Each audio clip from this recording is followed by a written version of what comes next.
For as long as humans have gazed up at the night sky, we've been captivated by the stories woven among the stars. Every culture, every civilization has looked into that vast darkness and seen more than just pinpricks of light. They've seen gods and monsters, heroes and tragedies, entire worlds alive with meaning. These ancient myths aren't just bedtime stories, they're echoes of something deeper, clues left behind by our ancestors about the mysteries of the cosmos. What if those tales weren't mere fantasies but fragments of forgotten knowledge, hidden in plain sight? Tonight, we're setting off on a journey through 35 of the most enigmatic myths ever told, stories that might just hold the keys to understanding the universe in ways modern science is only beginning to uncover. From the celestial battles of Norse legends to the star maps of Aboriginal Dreamtime, these narratives cross continents and centuries, yet they share something startling: patterns, symbols, and insights that align eerily with what we now know about the cosmos. Could it be that the ancients saw farther than we've ever given them credit for? This isn't just about connecting dots between myth and astronomy. It's about rediscovering a time when the heavens weren't just studied but truly felt. A time when the movements of the stars shaped destinies, when comets were omens and constellations were living stories etched into the fabric of reality. As we unravel these 35 myths together, you'll start to see the night sky differently, not just as a void to be explored, but as a tapestry of human wonder, threaded with secrets waiting to be revealed. So let's begin where all great stories do, not with answers, but with questions that light up the dark. Picture a single, perfect egg floating in the void, an idea so simple yet profound that it appears in creation, myths from China to Finland, India to ancient Egypt. This is the cosmic egg, the primordial seed from which all existence cracks open. The Finnish Kalevala describes it as a golden egg laid by a celestial bird, while Hindu texts speak of Brahma emerging from its shell to orchestrate the universe. Even the ancient Egyptians envisioned their sun god Ra hatching from a cosmic egg at the dawn of time. But here's what chills the spine. These stories, told thousands of years apart by cultures who never met, all describe the same breathtaking moment, a burst of light and life from a singular point of origin. Sound familiar? It should. Modern cosmologists call it the Big Bang, the explosive birth of everything we know. The parallels are too striking to dismiss. Just as the cosmic egg myths describe a sudden, radiant unfurling of order from chaos, the Big Bang theory tells of a singularity, an infinitely dense point, expanding into galaxies, stars, and planets. The Hopi people of North America even spoke of their creator spider goddess weaving the universe from strands of this primordial egg's energy, a haunting echo of today's quantum physics theories about the fabric of spacetime. What if these weren't just poetic metaphors? What if they were humanity's earliest scientific observations, passed down as stories when equations didn't yet exist? The cosmic egg myth doesn't just mirror the Big Bang. It often includes details mainstream science only recently accepted. For instance, several African and Polynesian traditions describe the egg's contents as both matter and antimatter, long before modern particle physics confirmed their existence. And the Mayan Popol Vuh mentions the heart of the sky waiting within the egg, a phrase that uncannily aligns with the concept of dark energy driving cosmic expansion. Perhaps the most fascinating clue lies in the egg's symbolism itself, a self-contained system holding infinite potential. That's precisely how physicists now describe the pre-Big Bang singularity, not emptiness but a state of pure possibility. The ancients may not have had telescopes or particle accelerators, but their myths suggest they understood something fundamental about the universe's birth. They just wrapped it in stories we're only now deciphering as science catches up to their vision. High above the 9 realms of Norse mythology stands Yggdrasil, the immense ash tree whose branches stretch into the heavens while its roots plunge into the underworld. This isn't just a tree, it's the axis of existence connecting gods, giants, and mortals in a delicate balance. But what's astonishing is how many other cultures, from the Mayans to the indigenous Siberians, described their own versions of this cosmic tree, often with eerily similar details. The Siberian world tree, for instance, was said to have roots tapping into subterranean waters, while its crown cradled the stars, almost identical to Yggdrasil's description. Even the ancient Babylonians envisioned a towering tree of truth, linking Earth to the celestial realms. Now, fast forward to modern astronomy. Picture the universe's large-scale structure, a vast network of galaxies interconnected by filaments of dark matter, a pattern scientists call the cosmic web. When you see visualizations of this web, it's impossible to miss the resemblance. A sprawling, branching architecture with dense clusters at the nodes, like glittering fruit hanging from invisible branches. The Maya saw it coming. Their sacred ceiba tree was believed to grow at the center of the world, its roots in the underworld and branches supporting the heavens, a near-perfect metaphor for how galaxies cluster along the threads of the cosmic web. Here's where it gets chilling. Many world tree myths include a serpent or dragon coiled around the trunk. Think of Nidhogg, the dragon gnawing at Yggdrasil's roots in Norse lore. In cosmology, there's something eerily similar, the mysterious force of dark energy, an invisible presence woven through the cosmic web, pulling the universe apart. Could these mythical serpents have been early intuitions of cosmic forces we're still struggling to comprehend? The Hindu Ashvatha tree, described in the Bhagavad Gita as eternal and indestructible, even has roots growing upward. A bizarre detail until you consider how galaxies appear to stream along filaments in a way that defies traditional up and down. But the connections go deeper than structure. These myths often speak of the world tree as a living entity, its health tied to the fate of the cosmos. When the Aztec god Quetzalcoatl bled onto the world tree to give it life, it mirrored the way galaxies are born from violent, chaotic processes, supernovas scattering the elements needed for new stars. And just as Yggdrasil trembles during Ragnarok, astrophysicists now know galaxy clusters collide and merge in cosmic upheavals that reshape the universe. The most profound lesson of the world tree myths isn't just their uncanny alignment with modern science, it's the wisdom they carry about interconnectedness.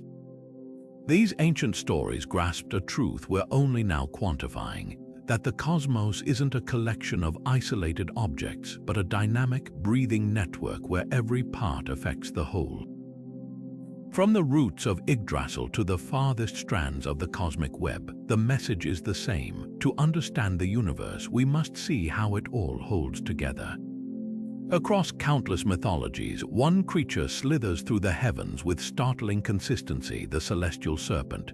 From the coiled azure dragon of Chinese astronomy to the multi-headed hydra of Greek legends, these serpentine beings weren't just monsters, they were cosmic forces written into the stars. The ancient Chinese revered the azure dragon as one of the four celestial guardians, its sinuous body forming an entire constellation that governed the eastern skies. Meanwhile, halfway across the world, the Aztecs feared Quetzalcoatl, the feathered serpent whose wrath could shake the heavens. Why would cultures with no contact share this obsession with sky-bound serpents? The answer might lie not in shared stories, but in shared sights, spectacular, terrifying events visible to every civilization on Earth. Consider the sheer terror of witnessing a comet for the first time. A luminous streak splitting the night, its tail writhing like a serpent in the cosmic winds. It's no wonder so many myths describe dragons as fiery, unpredictable, and capable of sudden destruction. The Norse saw comets as the writhing of Jormungandr, the world serpent whose movements brought storms and upheaval. Babylonian astronomers recorded hairy stars with forked tongues, a clear nod to cometary tales, and linked them to the dragon Tiamat's vengeance. Even the Bible's Leviathan, a sea monster breathing fire, shares uncanny traits with historical accounts of brilliant comets reflected in water. these weren't just imaginative tales, they were attempts to explain real, awe-inspiring phenomena. The connections grow even more compelling when you examine specific celestial events. In 1074, a comet so bright it was visible for months inspired the Bayeux Tapestry's famous scene of King Harold's omen, a fiery dragon in the sky. Chinese astronomers of the Han Dynasty meticulously recorded guest stars with serpentine tails, often preceding droughts or wars. But here's the clincher: modern astronomers have traced several of these dragon sightings to known comets like Halley or Encke, proving these myths weren't pure fiction. They were eyewitness accounts dressed in the language of their time. Perhaps the most chilling parallel lies in the Hydra's mythology. The Greeks depicted this multi-headed beast as regenerating 2 heads for every one cut off, a peculiar detail until you consider comet fragmentation. When comets like Shoemaker-Levy 9 broke apart before slamming into Jupiter in 1994, telescopes captured the eerie spectacle of multiple heads trailing through space. Could the Hydra's regeneration be an ancient description of a crumbling comet, its pieces flaring anew as they entered Earth's atmosphere? Even the Serpents' association with water holds up under scrutiny. Many cultures, from the Aboriginal rainbow serpent to the Hindu Naga, linked sky serpents to life-giving rains. Science now knows comets carry ice that vaporizes into tails, a celestial cycle of drought and deluge our ancestors might have recognized instinctively. The true brilliance of these myths lies in their duality. They weren't just warnings about celestial threats, they encoded sophisticated observations about cosmic cycles. The Mayan Kukulkan, descending the steppes of Chichen Itza during equinoxes, mirrored their precise astronomical calculations. The Ouroboros, the serpent eating its own tail, symbolized not just infinity but the cyclical return of comets like Halley, whose orbits ancient astronomers may have tracked over generations. These stories remind us that myth and science once shared the same goal: to make sense of a dazzling, unpredictable universe. And in their serpentine visions, our ancestors left us a roadmap to the skies, written not in equations but in the language of dragons. From the biblical story of Jacob's ladder to the towering ziggurats of Babylon, humanity's oldest myths are filled with structures bridging earth and sky, a stairway to heaven, not just in metaphor but as a tangible path. Jacob dreamed of a ladder with angels ascending and descending, while the Babylonians built massive stepped temples reaching toward the stars, believing their gods descended upon them. But what if these weren't purely spiritual symbols? What if they were early attempts to imagine something far more concrete, a way to traverse the cosmos? The parallels between these ancient myths and modern spaceflight are startling. The ziggurats, with their precise astronomical alignments, weren't just religious sites, they were cosmic blueprints. The Etemenanke ziggurat in Babylon, often linked to the Tower of Babel myth, was constructed with 7 tiers, each representing a celestial body known to Babylonian astronomers: the Moon, Mercury, Venus, the Sun, Mars, Jupiter, and Saturn. This wasn't arbitrary, it mirrored their understanding of the heavens as a layered system, a ladder of worlds waiting to be climbed. Even the name ziggurat comes from the Akkadian word zikwaratu, meaning to build high, a literal aspiration to touch the sky. Jacob's vision takes on new meaning when viewed through this lens. His ladder wasn't just a conduit for angels, it was a two-way passage suggesting movement between realms. The ancient Egyptians echoed this idea with their sacred ascension rituals, where the pharaoh's soul climbed a celestial ladder to join the gods. The Mayans built towering pyramids with staircases designed to align with the Milky Way, calling it the White Road to the underworld and the stars. These cultures, separated by continents and centuries, all envisioned the same thing: a pathway to the heavens, not just in spirit but in structure. Consider the physics behind these myths. Modern rocketry relies on staging discarding sections of a spacecraft as it ascends, much like the stepped tiers of a ziggurat. The space shuttle's solid rocket boosters detached once their fuel was spent, mirroring the symbolic shedding of earthly ties described in Ascension myths. Even the concept of a space elevator, a hypothetical structure reaching into orbit, feels like a scientific echo of Jacob's ladder. The materials needed, ultra-strong carbon nanotubes, might be new, but the idea is ancient, a tether between worlds. Perhaps the most compelling evidence lies in the details. The Babylonian epic Enuma Elish describes the god Marduk constructing a bond between heaven and earth after defeating the chaos dragon Tiamat, a story that mirrors the order brought by cosmic understanding. The Hindu Rig Veda speaks of a golden swing linking earth and sky used by the gods to descend. These aren't just poetic flights of fancy, they're meticulous descriptions of celestial mechanics dressed in mythological language. The true genius of these myths lies in their foresight. Without telescopes or equations, ancient cultures grasped a fundamental truth. The sky wasn't an impenetrable dome, but a frontier to be crossed. Their stairways and ladders were more than symbols, they were the first blueprints for space travel, etched in stone and story. And as we stand on the brink of a new era of cosmic exploration, we're still chasing the same dream they envisioned millennia ago, a way to climb the heavens and see what lies beyond. Every morning without fail, the ancient Greeks believed the sun god Helios climbed into his golden chariot, yoked to fiery steeds, and raced across the sky from east to west. It's a vivid image, one echoed in countless cultures, from the Hindu Surya driving his 7-horse chariot to the Norse Sol chased by the wolf skull. But beneath these poetic tales lies something extraordinary, a hidden understanding of celestial mechanics that predates modern astronomy by thousands of years. Take a closer look at Helios's daily journey. The Greeks didn't just describe the sun's motion, they explained its behavior. His chariot didn't move at a constant speed. Homer's Odyssey mentions Helios pausing his ride to witness Odysseus's struggles, a detail that mirrors the sun's apparent slowing at solstices.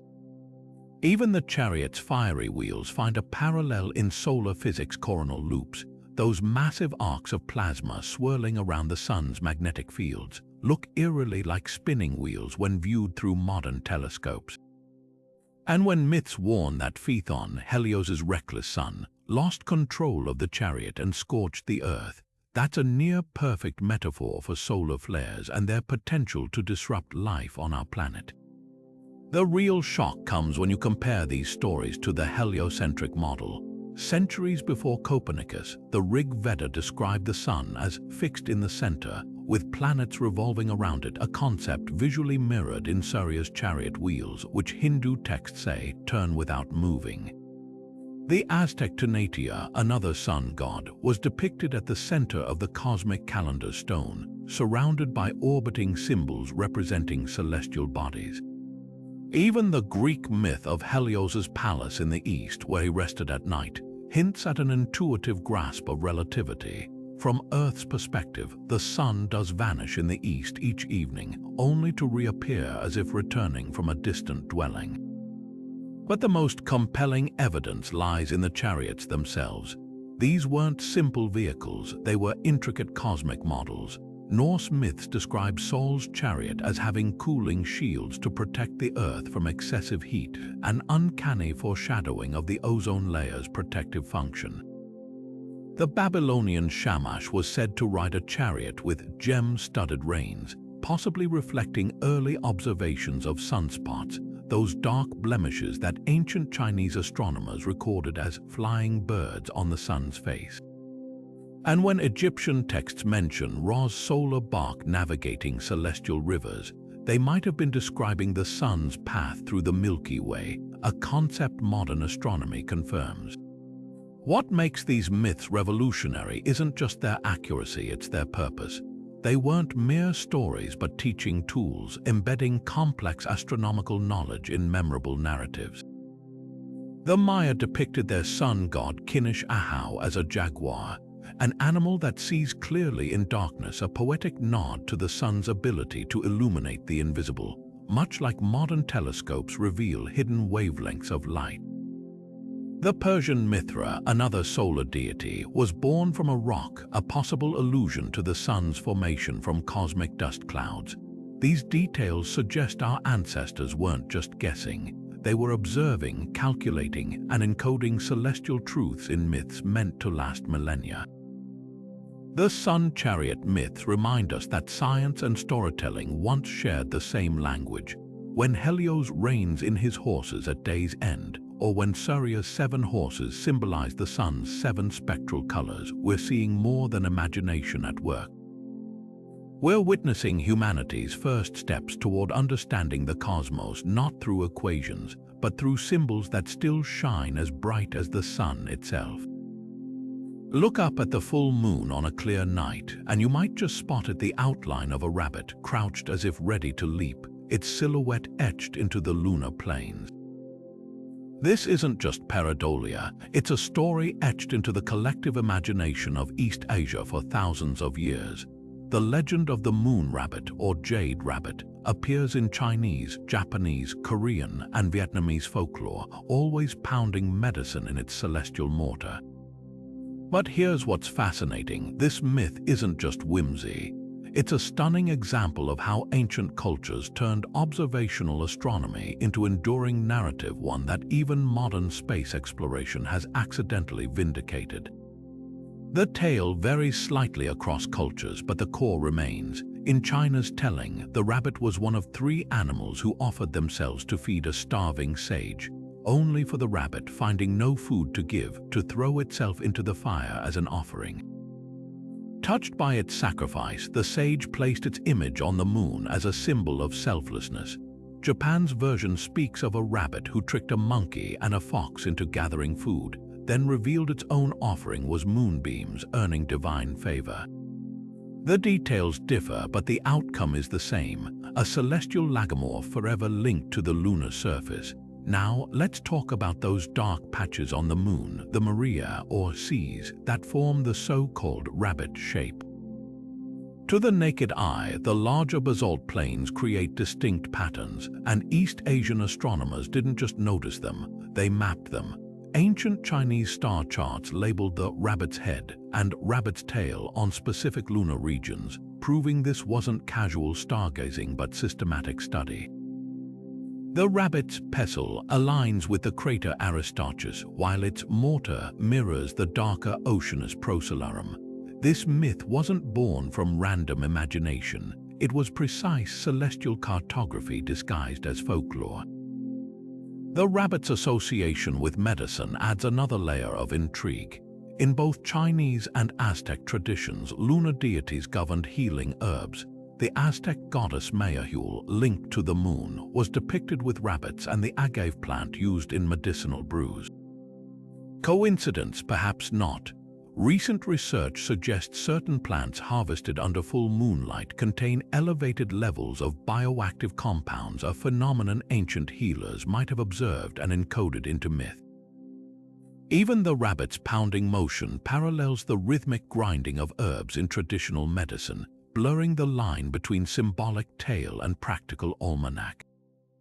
Then came the clinching moment. In 2013, China's Chang'e 3 lunar rover discovered something extraordinary in the moon's rabbit region: soil samples rich in titanium and other elements crucial for modern pharmaceuticals. Suddenly, the jade rabbit's elixir of immortality didn't seem so fantastical. The myth had, in a sense, predicted what science would confirm millennia later, that lunar geology might hold compounds vital to human health. The moon rabbit's true magic lies in its duality. It's both a lesson in ethics, selflessness rewarded, and a coded record of lunar observation. When the Japanese spacecraft Kaguya, named after a moon princess who kept a rabbit, orbited our satellite in 2007, its high-resolution cameras revealed the very Maria ancient astronomers once traced into stories. And that's the brilliance of these myths. They weren't just explaining the moon's appearance, they were preserving knowledge across generations, ensuring that even without telescopes, the next skywatcher would know exactly where to look. So the next time you see that rabbit in the moon, remember, you're not just seeing a myth, you're glimpsing humanity's first field guide to the cosmos, written in the stars and passed down through the ages, one story at a time. From the Australian outback to the icy tundras of Siberia, one star cluster has captivated humanity's imagination like no other, the Pleiades or Seven Sisters. Nearly every ancient culture, from the Greeks to the indigenous peoples of the Americas, told strikingly similar stories about these seven stars, despite having no contact with one another. The Greeks saw them as the daughters of Atlas, fleeing the hunter Orion across the sky. The Maori of New Zealand called them Matariki, celestial sisters who signaled the new year. Even the Aboriginal Australians, some of the earliest astronomers, recounted tales of seven sisters pursued by a man in the heavens. These aren't just coincidences, they're clues to something deeper, a shared human experience written in the stars. What makes the Pleiades so universally mesmerizing? For starters, they're one of the few star clusters visible to the naked eye that actually look like a cluster, a tight, shimmering knot of stars standing out against the Milky Way's sprawl. Unlike single bright stars, which often blur into the background, the Pleiades form a distinct pattern, almost begging to be personified. But it's not just their appearance. These stars rise and set with the seasons, their movement so reliable they became agricultural calendars for ancient farmers. The Greeks timed sailing voyages by their reappearance, while the Japanese linked their autumn rising to rice harvests. The stars weren't just watched, they were woven into the rhythm of daily life. The real mystery lies in why so many cultures specifically counted seven sisters, even though most people today only see 6 stars without a telescope. Modern astronomy confirms the Pleiades do contain 7 major stars, but one Pleione varies in brightness, often vanishing from view for centuries at a time. Ancient Babylonian tablets mention 7 bright stars in the cluster, while Hindu texts describe 6 visible sisters and one who hides in shame. Could this be an oral record of Pleione's dimming preserved across millennia? The Aboriginal story even tells of one sister dying or hiding to escape Orion, a chillingly accurate echo of astronomical reality. The Pleiades myths also share an uncanny focus on pursuit and loss. Orion's relentless chase appears in Greek, indigenous Australian, and even Cherokee traditions. But here's the twist: Orion's constellation does follow the Pleiades across the night sky, their positions locked in an eternal celestial dance. These stories weren't just imaginative tales, they were celestial maps, using narrative to track observable cosmic patterns. The Lakota people took it further, calling the cluster the girls who fell from the sky, and linking their movement to buffalo migrations, proving these myths served both spiritual and survival purposes. Perhaps the most profound connection lies in the stars' role as timekeepers. The ancient Egyptians aligned the Great Pyramid's air shafts with the Pleiades, ensuring their light reached the pharaoh's chamber at dawn. The Aztecs marked the end of the world's 5th age when the Pleiades crossed the zenith, a date that, when decoded, aligns with a real astronomical event around the year 1000. Even today, Japan celebrates the cluster's autumn appearance with the festival of Subaru, their name for the Pleiades, while Polynesian navigators still use them to guide voyages across the Pacific. The Pleiades myths remind us that the night sky was humanity's first storybook, its tales passed down not just for wonder but for survival. When 7 sisters dance across the heavens from Greece to Australia, their shared stories aren't mere folklore, they're proof of how deeply we've always been connected to the cosmos. And in their shimmering light, we see more than stars. We see the fingerprints of every culture that ever looked up and saw itself reflected in the infinite dark. In the quiet expanse between the Pleiades and Orion, a celestial bull charges across the night-skied Taurus, one of the oldest and most universally recognized constellations. The bull's mythic significance stretches far beyond Greek legend. To the ancient Sumerians, it was the heavenly bull, Gugalana, whose death sparked the descent of the goddess Inanna into the underworld. The Egyptians worshipped it as Apis, a divine bull whose movements were said to predict the flooding of the Nile.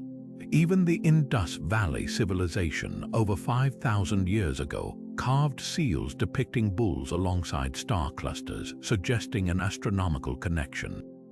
Why did so many cultures fixate on this particular celestial shape? The answer lies in the stars themselves and the earth-shattering events they may have witnessed.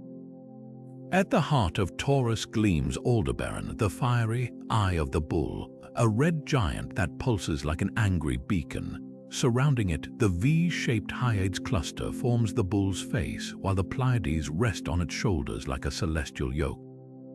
But the most compelling feature lies hidden within the constellation. The Crab Nebula, the remnant of a supernova so bright it was visible in daylight when it exploded in the year 1054.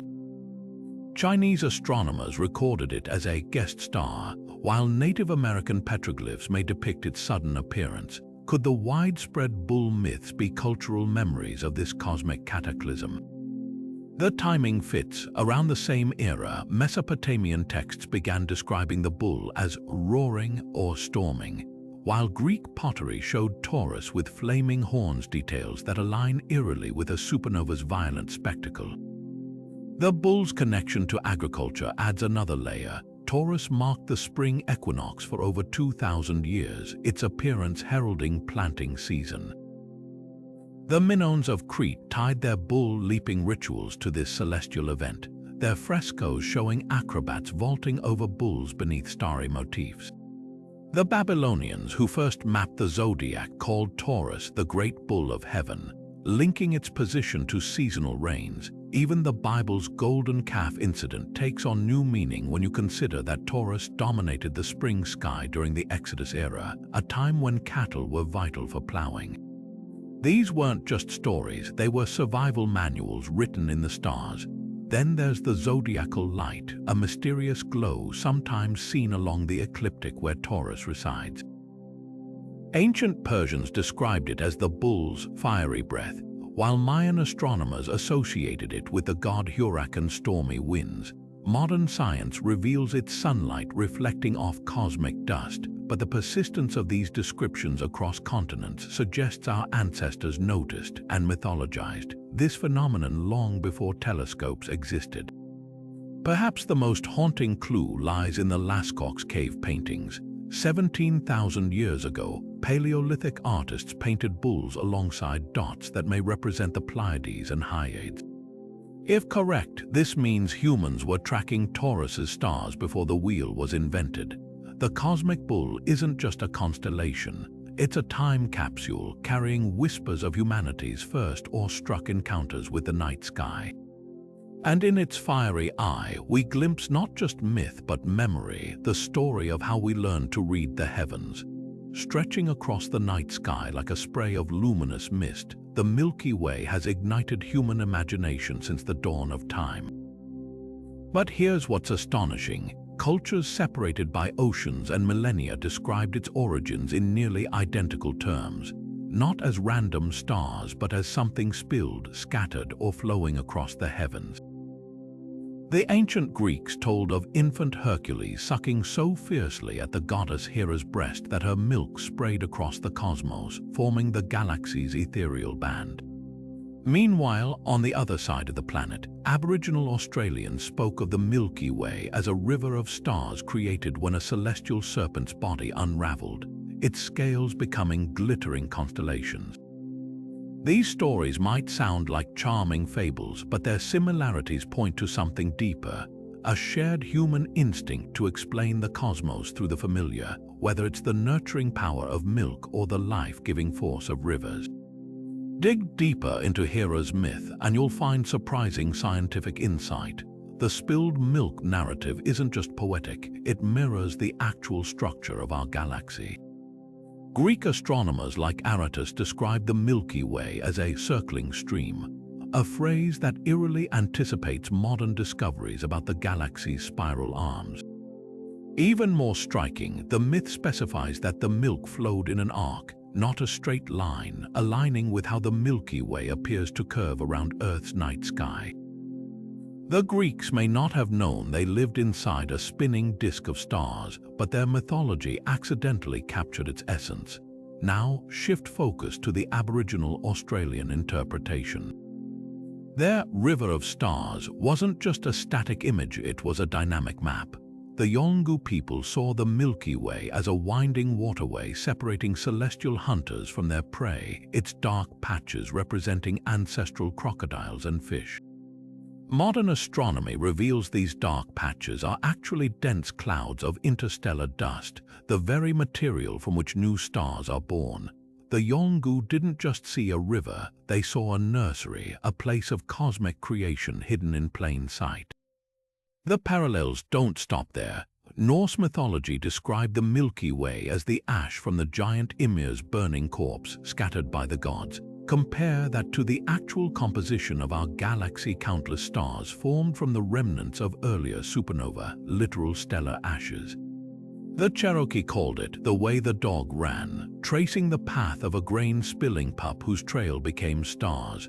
That whimsical tale finds an unexpected echo in the Gaia spacecraft's recent findings, stars moving like scattered seeds along ancient orbital paths. What unites these myths is more than just creativity, it's observation. Without telescopes, ancient cultures noticed details we often overlook. The Waorani people of the Amazon described the Milky Way's bifurcation, caused by interstellar dust blocking starlight, as two parallel rivers, one bright and one dark. The Quechua of the Andes saw its slight color variations, areas where stars are densely packed versus sparse, as different types of celestial crops. These weren't random guesses, they were precise descriptions of galactic features science would only confirm centuries later. The true magic lies in how these stories encode motion. The Greek milk, the Aboriginal river, the Norse ashes, all imply something poured or strewn across the sky. Modern astronomy confirms the Milky Way isn't static. It rotates, with stars streaming around its center at staggering speeds. Our ancestors couldn't measure this movement, but their myths captured its essence. When the Navajo speak of the Milky Way as a whirling log carrying divine beings, they might have been closer to the truth than they knew our entire galaxy spins like a colossal wheel, just as their legends suggested. These creation stories remind us that mythology was humanity's first astrophysics. Whether it's Hera's milk frozen in the sky or an ancestral serpent's glittering scales, they tell the same profound truth: the cosmos isn't separate from us.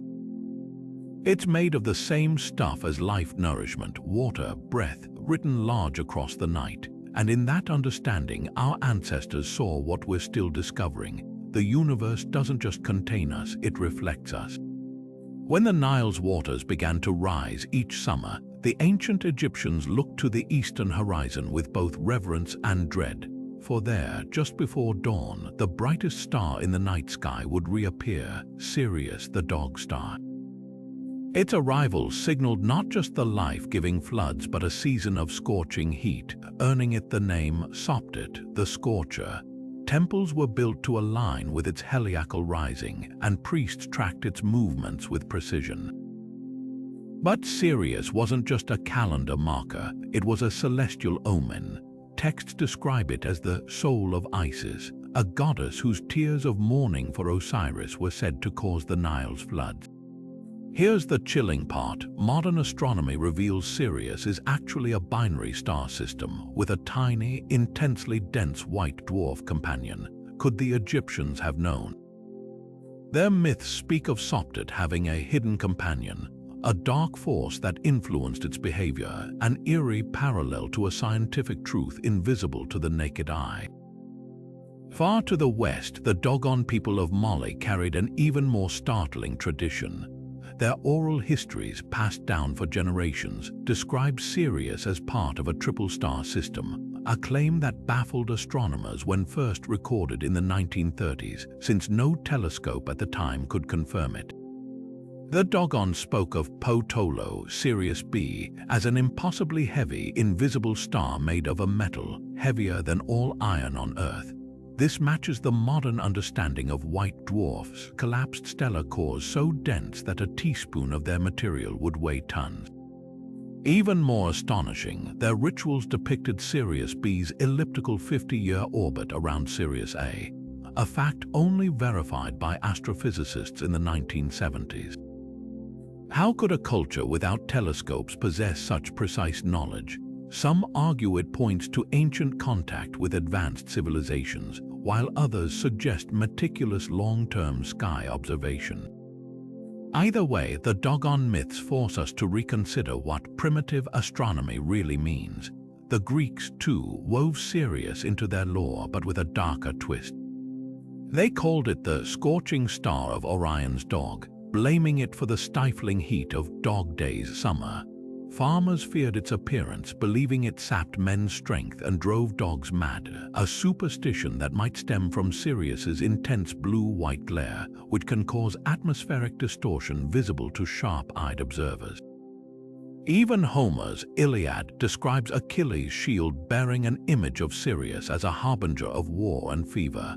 Modern science offers a possible explanation. Sirius's position during summer months coincides with periods of high humidity and disease in the Mediterranean, linking celestial cycles to very real earthly suffering.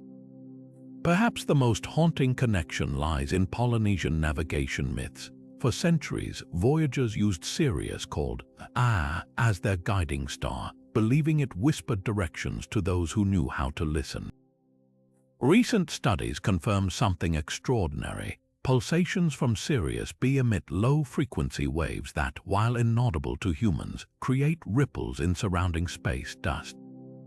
It's as if the star really does speak, just not in any language we're equipped to hear. From the Nile's floodplains to Mali's cliffs, Sirius's myths form a constellation of human curiosity and dread. They remind us that the stars were never just points of light, they were characters in our collective story, their movements etched into our rituals, fears, and triumphs. And in the dog star's ancient whispers, we're left wondering, how much did our ancestors truly see, and what secrets might still be written in the sky, waiting to be rediscovered? The phoenix wasn't just a mythical bird to the ancient Egyptians, it was a cosmic clock. Every 500 years, they believed, this radiant creature would burst into flames and rise anew from its own ashes, a cycle mirroring the sun's journey across the sky. But what if this wasn't just poetic symbolism? What if the phoenix myth encoded an astronomical truth about the life and death of stars?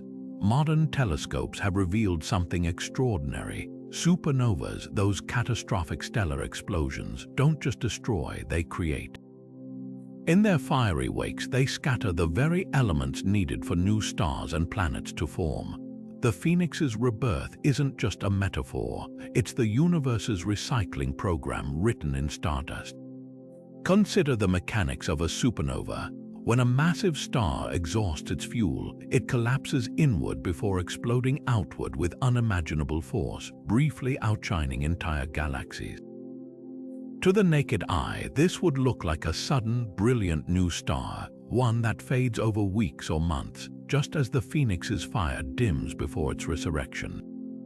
Chinese astronomers recorded such an event in the year 1054, describing a guest star so bright it was visible for 23 days.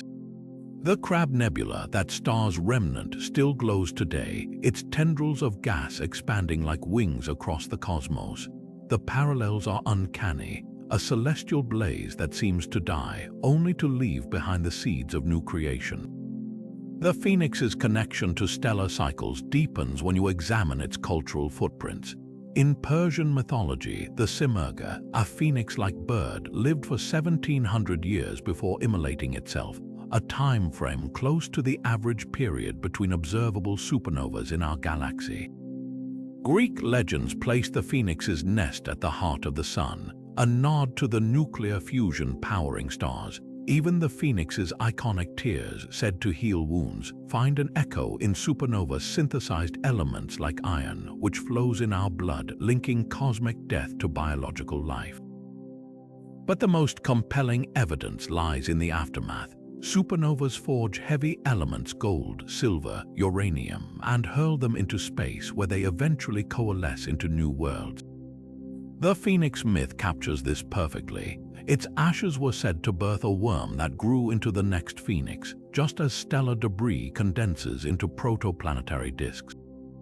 The Algonquin people of North America took it further, describing a great eagle whose falling feathers became stars, a story that mirrors how supernova remnants like Cassiopeia scatter metals across light years.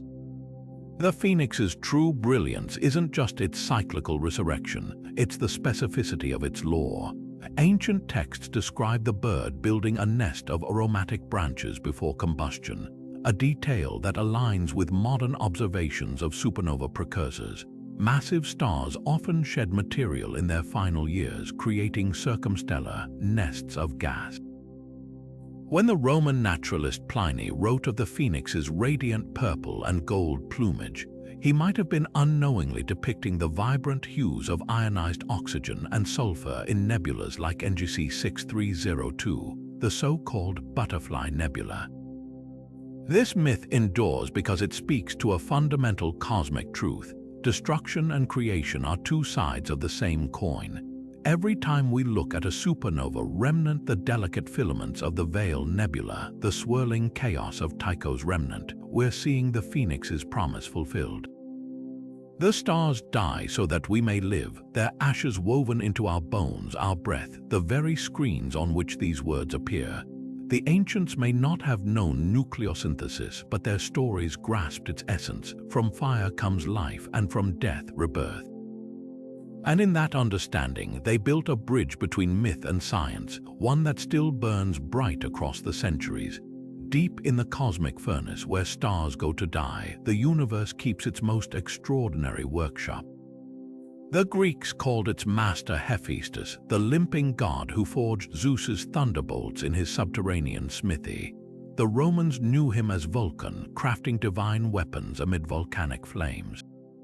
But these weren't just stories about fire and metal, they were metaphors for something far more explosive happening light years away. Picture a collapsed star so dense that a teaspoon of its material weighs 1 billion tons, spinning faster than a kitchen blender and spewing jets of superheated plasma.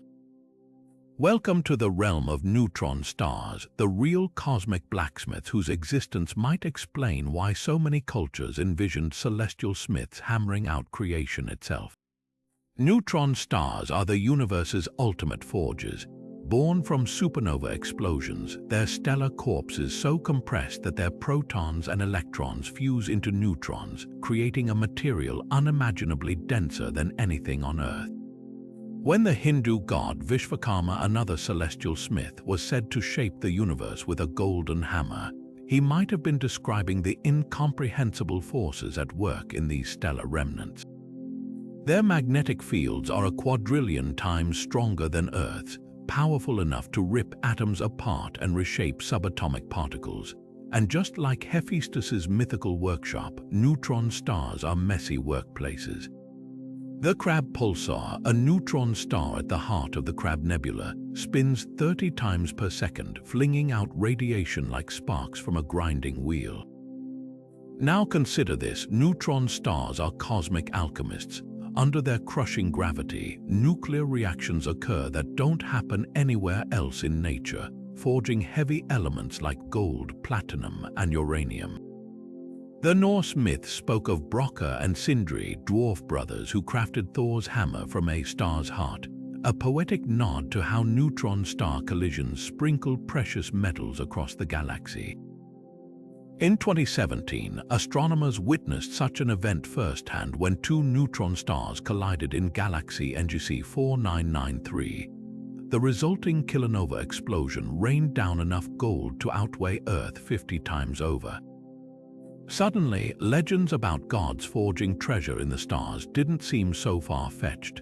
The parallels grow even stranger when you examine the myth's details. Hephaestus was said to work with invisible servants, perhaps echoing how neutron stars warp spacetime so severely they create gravitational waves, invisible ripples predicted by Einstein and finally detected in 2015. Vulcan's association with volcanoes mirrors the starquakes that occasionally rip across neutron star crusts, releasing energy equivalent to 1 billion hydrogen bombs. Even the Finnish smith god Ilmarinen, who hammered out the sky dome, finds a counterpart in the lighthouse effect of pulsars, neutron stars that beam radiation in precise hammer-stroke-like pulses across the cosmos. Perhaps the most haunting connection lies in the celestial smith's imperfections. Hephaestus was lame, Vulcan was deformed. Neutron stars, too, are flawed in ways that reveal their nature. Some wobble as they spin, their surfaces cracked by gravitational stresses. Others, called magnetars, suffer violent hyperflares when their crusts snap under magnetic strain. These aren't the perfect spheres of textbook diagrams, they're tortured, dynamic objects, much like the limping smiths of legend. The cosmic forge myths endure because they capture a fundamental truth: creation is born from violence. Whether it's a god's hammer shaping lightning or a neutron star's collision seeding the galaxy with gold, the universe builds by breaking. And in these ancient stories, we find not just poetry but prophecy, a blueprint for understanding the fiery crucibles where matter itself is remade. In Norse legends, the shimmering Bifrost Bridge wasn't just a pathway between worlds. It was a living, breathing force, trembling under the weight of gods and flaming at its edges where giants sought to cross. This rainbow bridge connecting Asgard to Midgard might seem like pure fantasy, but its description holds startling parallels to the physics of light and spacetime.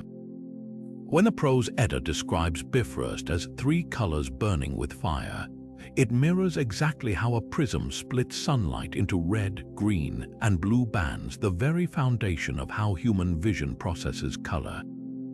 Even more intriguing, the myth warns that the bridge will collapse during Ragnarok when Surtur's fire giants storm across it, a scenario that uncannily resembles Einstein's predictions about wormholes destabilizing under excessive energy. Ancient Hawaiians shared this rainbow bridge concept with their Akua Alihi, a celestial pathway gods used to descend from the heavens. Polynesian navigators recognized these arches of light as atmospheric phenomena caused by sun and spray, yet their stories insisted certain rainbows were portals to the divine. Modern science reveals why, when sunlight bends through water droplets at precisely 42 degrees, it creates not just colors but a circular optical illusion with no true end, making the idea of walking its length eerily plausible to an observer. The Maya took it further, depicting their rainbow god Ixchel as a serpent whose arched body mirrored the Milky Way's curve, an early intuition of how gravity bends light itself. The most fascinating detail lies in Bifrost's guardian. Heimdall, the watchman god with golden teeth and supernatural hearing, stands ready to sound his horn at any breach. This finds a bizarre counterpart in quantum physics: Einstein-Rosen bridges, hypothetical wormholes theorized to emit Hawking radiation, a form of cosmic sound detectable across space. Norse texts even describe Heimdall needing less sleep than a bird, a trait shared by automated deep space monitors like the James Webb Telescope, perpetually alert to cosmic disturbances. These myths resonate because they capture light's dual nature, both path and barrier. Aboriginal stories tell of ancestors crossing rainbows to enter the dreamtime, yet warn that looking too closely makes them vanish, much like how observing quantum particles alters their behavior. Chinese legends speak of the goddess Nu were mending the sky with 5 colored stones after a cosmic collision, an allegory for how atmospheric scattering repairs our view of space after storms. Every culture grasping at rainbows glimpses the same truth. Light isn't just something we see, it's a bridge between worlds, real and imagined, where physics and myth refract into one. High above the Earth, where the Milky Way spills across the night sky like a river of light, 2 stars eternally chase each other: Vega and Altair, the celestial lovers of Chinese legend. The tale of the cowherd and the weaver girl isn't just a love story, it's a cosmic map. every seventh day of the seventh lunar month, magpies supposedly form a bridge across the heavens so the pair can reunite. This isn't mere folklore, it's an astonishingly accurate reflection of astronomical reality. Vega and Altair lie on opposite sides of the Milky Way, their annual positions shifting until, around midsummer, they appear closest together. The Magpie Bridge mirrors the Milky Way's densest star clouds, which ancient observers might have imagined as a pathway of birds. Even the date holds cosmic significance. This period coincides with a traditional rainy season in East Asia, when atmospheric conditions often make the Milky Way's central band appear brighter and more bridge-like. Now shift your gaze to the constellation Orion, where another tragic love story unfolds. Greek myths tell of Artemis, the moon goddess, unwittingly slaying her beloved Orion with an arrow after her brother Apollo tricks her. The stars seem to mourn their separation. Orion sets just as the moon rises, forever chasing but never reaching his love. But here's what's haunting. Orion's belt points directly to Sirius, the dog star, which the Egyptians linked to Isis mourning Osiris. These aren't isolated tales, they're interconnected celestial narratives, binding cultures through shared observations of the star's movements. When Orion flees beneath the horizon at dawn, chased by Scorpius, the scorpion sent by Artemis's wrath, it mirrors the seasonal dance of constellations across the sky. The Japanese Tanabata festival, celebrating Vega and Altair's reunion, adds another layer. Their legend speaks of the Weaver Girl's tears falling as meteors, a detail that aligns with the Perseid meteor shower peaking around the same July date. Across the Pacific, the Polynesian love story of Hinata and Romoti describes two stars separated by the Milky Way, their annual closeness signaled by the flowering of Pohutukawa trees. Again, nature and cosmos intertwine. These trees bloom in December when the galactic center is most visible in the southern hemisphere. What unites these myths is more than romance, it's humanity's attempt to explain celestial mechanics through stories we could feel. When the Maori speak of Mataraki's 7 sisters appearing in winter to guide sailors, or the Cherokee tell of 2 star-crossed lovers becoming the morning and evening star Venus, they're encoding observations of planetary motion and seasonal changes. The stars didn't just inspire myths, they demanded them, because how else could ancient cultures describe why certain constellations vanish for months, or why Venus alternates between dawn and dusk, except as lovers fleeing, searching, or waiting for their chance to reunite? These celestial romances endure because they capture a universal truth. The night sky isn't static. It's a theater of endless motion where stars rise and fall like beating hearts. And in their eternal dances, we've always seen our own stories of love, loss, and the hope that even the widest gulfs, whether of space or time, might one day be bridged. Beneath the weight of continents and seas, ancient myths whisper of an impossible foundation, a turtle, colossal and eternal, carrying the world upon its back. The Hindu Puranas describe Akupara, the cosmic turtle who supports the elephant Mahapadma, who in turn shoulders the earth. Across the ocean, the Iroquois and Lenape peoples speak of Turtle Island, where soil spread across its shell to form North America. At first glance, these seem like simple creation tales, but look closer and you'll find something astonishing. These stories might encode a primal understanding of celestial mechanics, hidden in the metaphor of a slow-moving creature navigating the void. Consider the turtle's symbolic traits. Unlike mythical birds or serpents, turtles are deliberate, steady, their movements predictable over vast timescales. That's precisely how Earth behaves in space, a massive body drifting through the cosmos with rhythmic precision. The Maya depicted the world turtle as a glyph representing the cardinal directions, its shell a map of the heavens divided into 4 quadrants. Modern astronomy reveals Earth isn't just floating aimlessly. It orbits the sun while rotating on a tilted axis, creating the very seasonal cycles that ancient cultures tracked using turtle-shaped calendars. The Haudenosaunee people even placed constellations on their celestial turtle's back, mirroring how stars appear to rotate around our planet's poles. Now picture the turtle swimming. Hindu texts describe Akupara paddling through the primordial ocean, its motion causing tides and waves, an eerie parallel to how Earth's gravitational pull tugs on the moon, influencing ocean currents. Indigenous creation stories often emphasize the turtle diving to bring up mud from underwater, forming landmasses.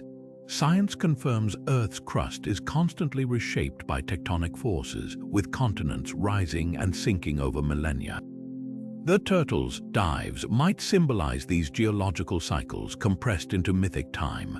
The most compelling clue lies in the shell. Turtle shells aren't smooth. They're divided into hexagonal or octagonal plates, much like the tectonic plates that fracture Earth's lithosphere. The Cherokee speak of the great turtle's shell cracking under pressure, causing earthquakes, a direct analog to seismic activity along fault lines. Even the Hindu concept of the turtle supporting elephants finds resonance in astrophysics. Massive celestial bodies, elephants exert gravitational influence, while the turtle's stability represents the delicate equilibrium keeping planets in orbit. But the cosmic turtle's true brilliance emerges in its connection to time. Many cultures link turtles to longevity and celestial cycles. Chinese astronomers used turtle-shaped astrolabes to track planetary movements, while the Aztec calendar stone was originally called the turtle sun stone. The creature's slow pace mirrors Earth's 26,000-year precession cycle, the gradual wobble of its axis that alters our view of the stars over epochs. When the Lakota say the world turtle withdraws into its shell during cosmic upheavals, they might be describing ice ages or pole shifts, events so gradual they're imperceptible across human lifetimes but undeniable over geologic time. These myths endure because they capture a truth beyond literal interpretation.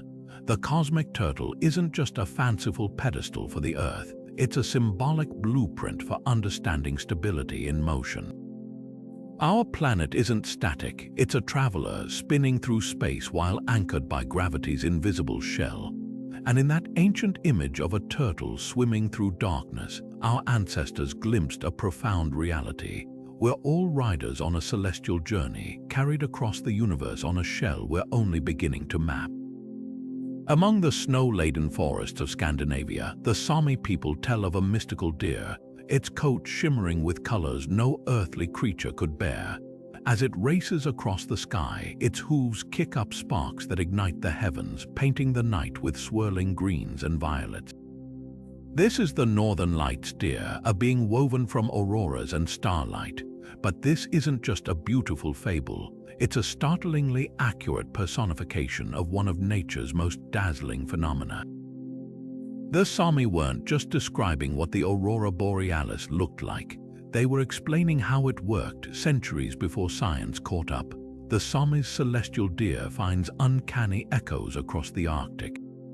Inuit legends speak of the spirits of the dead playing soccer with a walrus skull, their laughter creating the aurora's flickering light. The Finnish called it revontulet, meaning foxfires, believing a magical fox swept its tail across the snow, sending sparks skyward.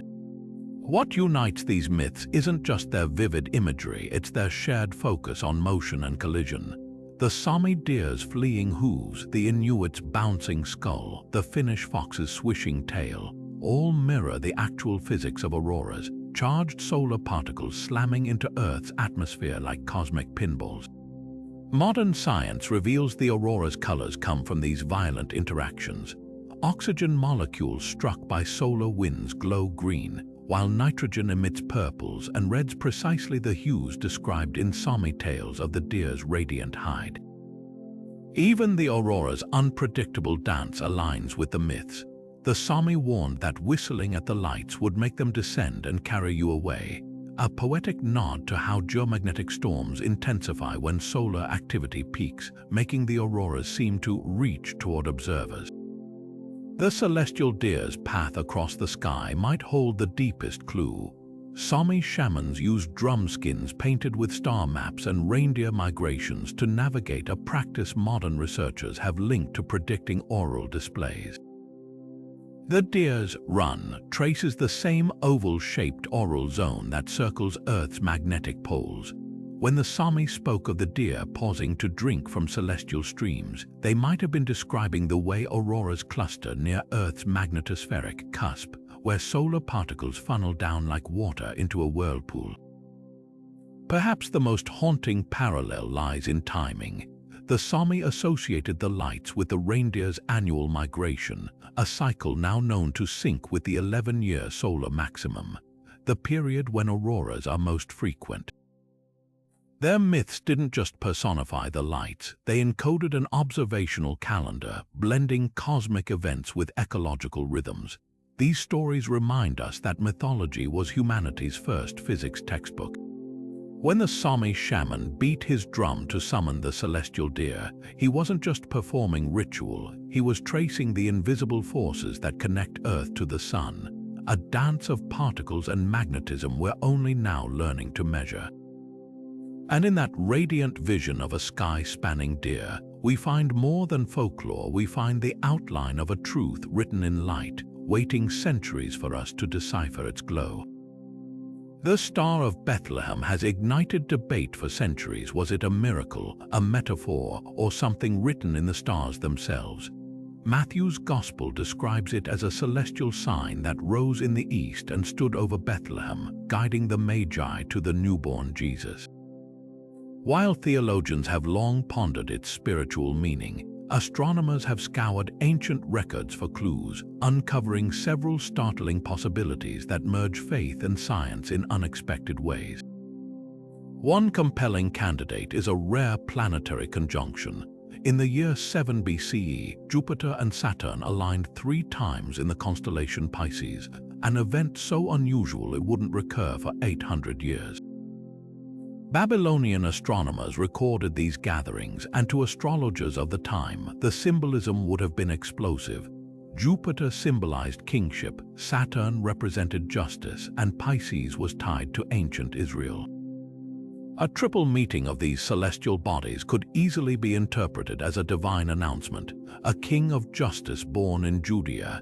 Even more telling, calculations show this conjunction would have appeared to stand still in the night sky as the planets changed direction, just as Matthew describes the star pausing over Bethlehem. Then there's the comet theory. Chinese chronicles document a brilliant broom star visible for 70 days around 5 BCE, matching the likely time frame of Jesus' birth.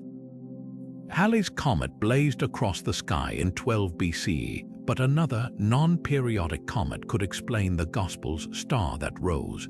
Comets were universally seen as omens. The Romans interpreted them as signs of imperial births, while the Zoroastrian Magi, who likely inspired Matthew's wise men, viewed them as celestial messengers. The idea of a comet stopping might reflect its position near the horizon, where atmospheric distortion makes moving objects appear stationary. But the most haunting possibility involves a supernova. Korean stargazers noted an inviting star that burned for months in 4 BCE, flaring brightly before vanishing. Supernovas are so rare in our galaxy, only a handful per century, that one appearing over Judea would have been seen as undeniably significant. The Dead Sea Scrolls even speak of a new star heralding the Messiah's arrival, suggesting these events were actively watched for.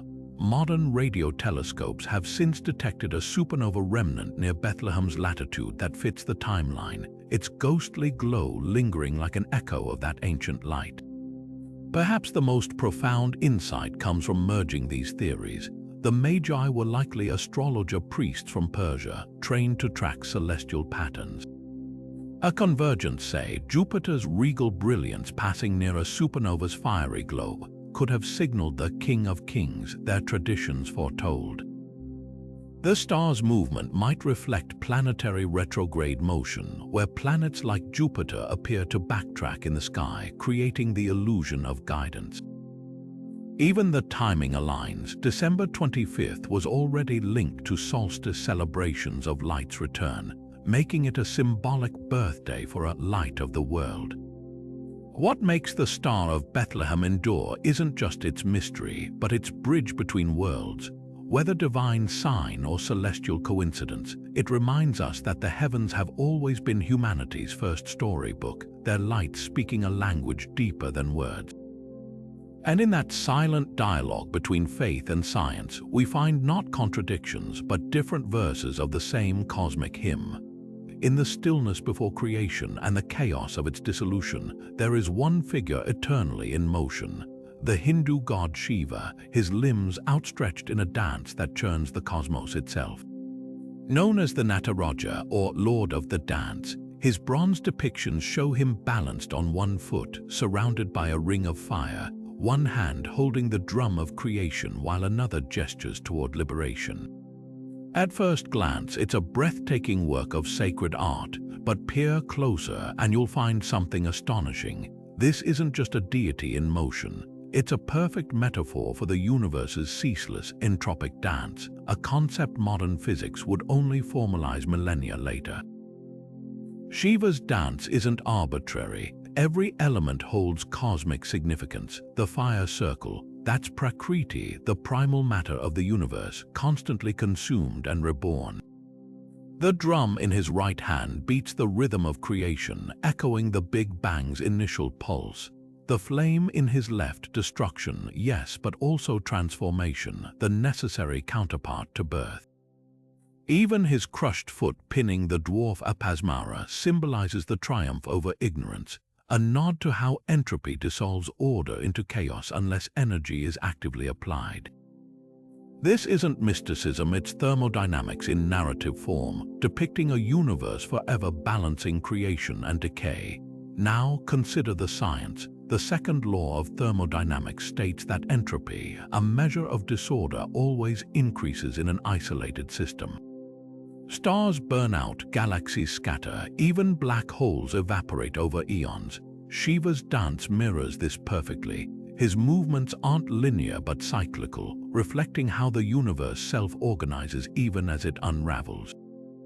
The Nataraja's flaming halo finds a parallel in the cosmic microwave background, the afterglow of the Big Bang that still permeates space like a divine echo. When Shiva's wild locks swirl around his head, they mirror the spiral arms of galaxies, their motion governed by the same forces that whirl water down a drain. The most chilling parallel lies in Shiva's role as both destroyer and renewer. Hindu texts describe his dance as Tandava, a frenzy that annihilates worlds to make room for new ones. Modern cosmology reveals this isn't poetic license, it's observational fact. Supernovas scatter heavy elements necessary for life. Colliding neutron stars forge gold and platinum. Even Earth's water likely came from cometary ice delivered by violent impacts. Destruction isn't an end but a phase in the cosmic cycle, exactly as Shiva's dance illustrates. The Nataraja's four arms even align with the four fundamental forces: gravity, his lifted foot; electromagnetism, the fire; and the strong and weak nuclear forces, his drum and gesture of reassurance. Perhaps the most profound insight comes from the dance's timing. Sacred texts say Shiva performs his dance during pralaya, the dissolution of the universe, but also at its rebirth. This duality mirrors modern theories of cyclic cosmology, where universes expand, contract, and bounce back in an endless loop. The Nataraja's balanced pose, neither fully grounded nor airborne, captures the delicate equilibrium of dark energy and gravity that keeps our universe expanding at just the right rate.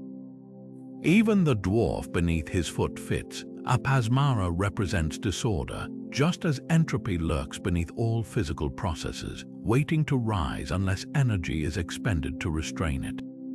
These aren't just symbolic overlaps, they're evidence of an intuitive grasp of cosmic mechanics. When 9th century Chola sculptors cast the Nataraja in bronze, they embedded within it a working model of the universe's dynamics wrapped in allegory. The dance's frozen movement mirrors how physicists describe quantum foam reality's building blocks, constantly vibrating even in apparent stillness. And when texts speak of the dance's sound nada pervading the cosmos, They prefigure the discovery of gravitational waves, ripples in spacetime humming across the universe like a divine drumbeat. The Nataraja's true power lies in its refusal to separate destruction from beauty. Shiva dances amid flames, but his expression is serene, a reminder that entropy isn't chaos, but the universe's way of recycling itself. Every time a star dies or a galaxy collides, it's not an ending but a step in the dance. And in that understanding, ancient Hindu seers offered us a vision far ahead of its time, that to know the cosmos we must learn its rhythm, not just its rules. When the sun vanishes abruptly from the midday sky, cloaking the world in an eerie twilight, it's no wonder ancient cultures spun tales of celestial monsters at work. The Chinese saw a celestial dragon devouring the sun, its scaly body slithering across the light until only a ring of fire remained. Vikings whispered of sky wolves chasing Sol, finally catching her in their jaws. The ancient Greeks feared an angry god blotting out the sun as punishment, while the Batamaliba people of West Africa believed eclipses signaled the sun and moon fighting, an event so dire they'd rush outside to mediate the celestial quarrel. These weren't just fanciful stories, they were ingenious attempts to explain one of nature's most terrifying spectacles using the language of their time. The Chinese sun-eating dragon myth reveals particularly sophisticated observation. Ancient astronomers noticed eclipses followed a predictable cycle, the Saros cycle, recurring every 18 years and 11 days, and recorded them as early as 2060 BCE on oracle bones. The dragon became more than a monster. It was a metaphorical clock, its hunger corresponding to precise astronomical intervals. The imperial court even employed eclipse predictors called astrologer monks, whose calculations were so accurate they could warn emperors when the dragon would strike next. Modern analysis of these records shows they tracked not just solar eclipses but lunar ones, recognizing the moon's role in blocking the sun's light centuries before Greek astronomers proposed the mechanism. Meanwhile, halfway across the world, the Choctaw people told of a mischievous black squirrel gnawing at the sun, a tale that seems whimsical until you consider the sun's corona during totality. Its wispy, flaring streams do resemble bite marks or claw scratches, as if something had torn at the edges of the solar disk.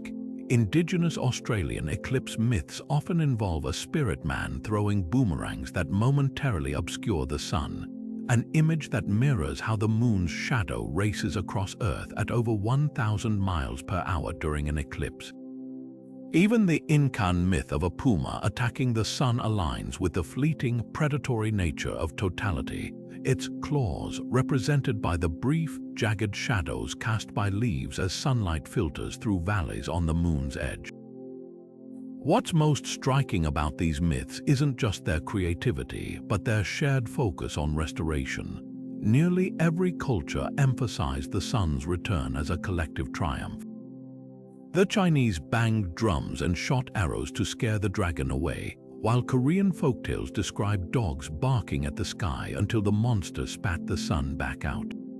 The Batamaliba's reconciliation ritual between the sun and moon reflects an intuitive grasp of orbital mechanics. The two bodies aren't enemies but partners in an eternal dance. Modern eclipse chasers chasing totality across continents aren't so different from those ancient drummers. Both are participating in a ritual as old as humanity itself, where awe and understanding meet beneath the shadow of the moon. Perhaps the most profound lesson lies in the myth's insistence on celestial balance. The Tuo people of North America saw eclipses as the sun and moon briefly dying before rebirth, a concept eerily paralleling how the sun's corona, normally invisible, only reveals itself when the sun's main light is blocked.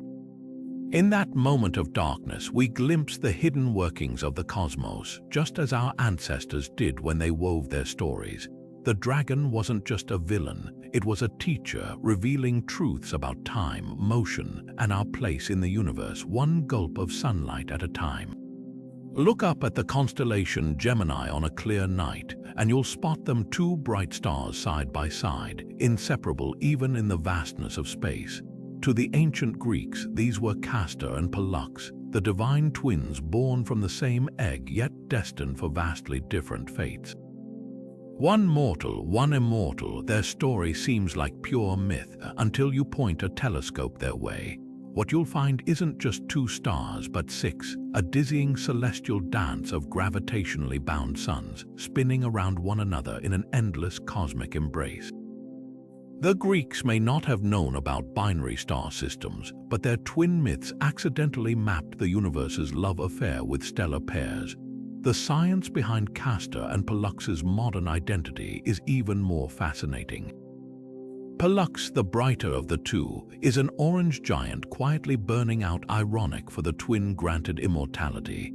Castor, though fainter to our eyes, is actually a system of three binary pairs locked in an intricate gravitational waltz.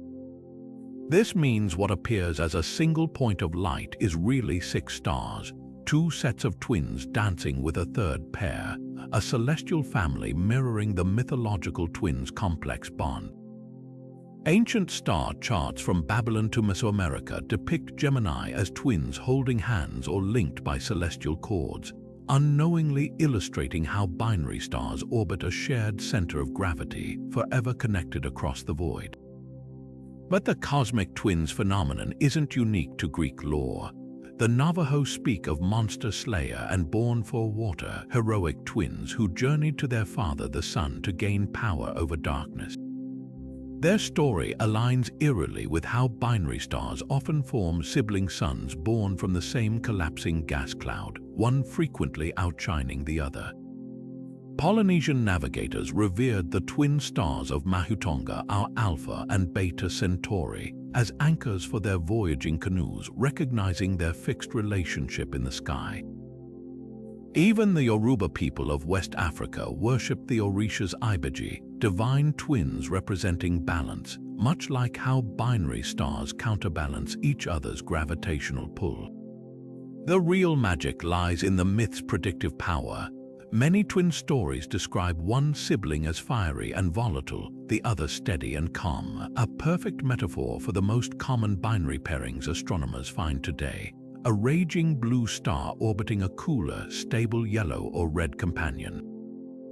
The Hindu Ashvins, celestial twin healers who restored sight and life, mirror how some binary systems transfer mass between stars, literally reviving a dying star with fresh hydrogen from its partner.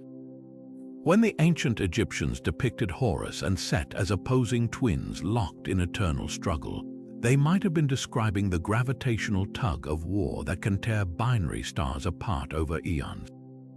Perhaps the most profound insight comes from the twins' shared fate across cultures.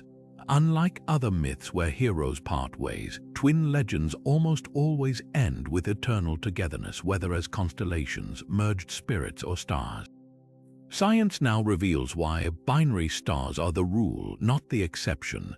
Over half the stars in our galaxy have a twin, born together and often dying together in spectacular supernova explosions or quiet collapses into neutron stars. The Mayans understood this intuitively, portraying the hero twins of the Popol Vuh as ball players who triumphed in the underworld and ascended to become the sun and moon, celestial bodies whose gravitational partnership still governs our tides and seasons today. The cosmic twins remind us that mythology didn't just personify the stars, it preserved fundamental truths about their nature. When we look at Castor and Pollux now, we're seeing more than a pretty pair of lights. We're witnessing an ancient intuition made real, that even in the coldest depths of space, nothing truly shines alone. Across the Pacific, the Maori of New Zealand tell of Tiwik e Muturangi, a gargantuan octopus whose ink-dark body blots out entire stars as it moves through the night sky. Meanwhile, ancient Sumerian tablets describe a celestial dragon, Mushasu, whose gaping maw swallows heavenly lights only to spit them out elsewhere in the cosmos. These aren't isolated legends. Cultures worldwide share eerily similar tales of cosmic predators draining stars of their brilliance. What's chilling is how accurately these myths describe phenomena modern astronomy has only recently confirmed. Black holes feasting on stellar matter and supernova annihilating suns in violent bursts of light. Consider T-Week's behavior in Maori star lore. This star-eating octopus doesn't just vanish luminaries, it leaves behind swirling trails of darkness where stars once shone. That's precisely what astronomers observe near supermassive black holes, accretion disks of stellar debris spiraling into oblivion, their light warped and reddened by gravitational forces. When Mushosu the dragon is said to chew stars until their light dims in Babylonian texts, it mirrors how black holes stretch and compress stars in a process called spaghettification before consuming them entirely. Even the octopus's ink finds a scientific parallel in the relativistic jets blasting from active galactic nuclei, columns of superheated particles so dense they appear as cosmic shadows against brighter backgrounds. The Maya took this concept further with their vision of Camazotz, the bat god who dwelled in a cosmic cave swallowing sunset every evening. Their Dresden Codex depicts this deity plunging stars into darkness with his wings, an image that aligns unsettlingly well with modern simulations of black hole event horizons. Just as Camazotz's cave let nothing escape, not even sound, a black hole's gravitational pull allows no light to return. The Aztecs feared Tezitzimitl, skeletal star demons who descended during solar eclipses to feast on human flesh, a metaphor that gains new meaning when you consider how gamma-ray bursts, the universe's most violent stellar explosions, sterilize entire sectors of space with lethal radiation. Then there's the Hindu demon Rahu, whose severed head eternally chases the sun and moon across the sky, occasionally catching and swallowing them before they slip through his throat. This myth explains eclipses, but also uncannily predicts the behavior of rogue black holes, celestial vagrants wandering the galaxy and consuming whatever stars cross their path. The throat detail is particularly striking as it mirrors how some stars survive partial disruptions, emerging battered but intact after grazing a black hole's maw, just as the sun and moon escape Rahu's gullet. What makes these myths revolutionary isn't just their accuracy, it's their nuance. The Inuit speak of the sky wolf Amarok devouring lazy hunters who wander at night, but also rewarding those who persevere by leaving behind new stars in the voids it creates. This reflects the dual nature of stellar death. While black holes destroy, supernova forge heavier elements that birth new stars.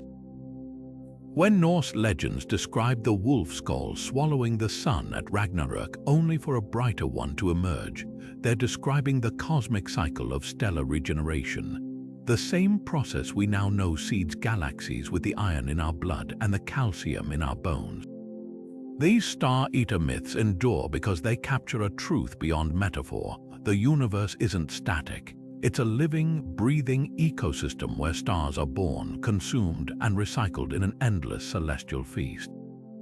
And in the shadows of those ancient cosmic monsters, we're only now recognizing the fingerprints of real astrophysical titans, the black holes and supernova that shape the galaxies, including our own humble place among the stars. When floodwaters swallowed the world in Mesopotamian legend, they didn't just carry destruction, they bore a vessel of salvation. The story of Noah's Ark, shared across countless cultures from the Babylonian epic of Gilgamesh to the Hebrew Bible, tells of a ship weathering divine wrath. But what if this wasn't just a tale of earthly deluge? Look closer, and you'll find eerie parallels between these ancient arks and celestial objects sailing through cosmic seas. The Egyptian solar barge, for instance, wasn't merely a symbolic boat for the sun god Ra. It was a precise metaphor for our solar system's journey through the Milky Way, with the ark's passengers representing the planets held in gravitational tow. The dimensions of Noah's Ark hold the first clue.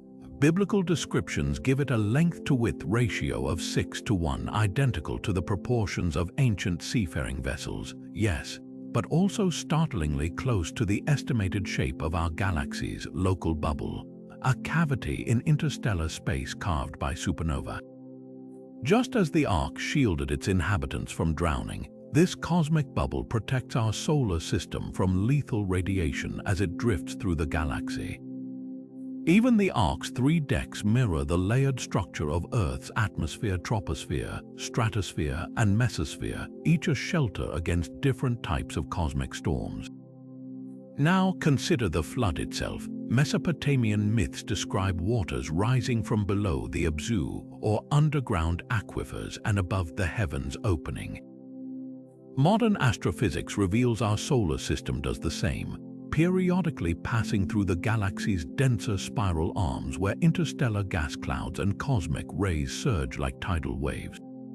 These crossings occur roughly every 150 million years, a timescale that, while vast, aligns with Earth's geological record of mass extinctions and climate shifts.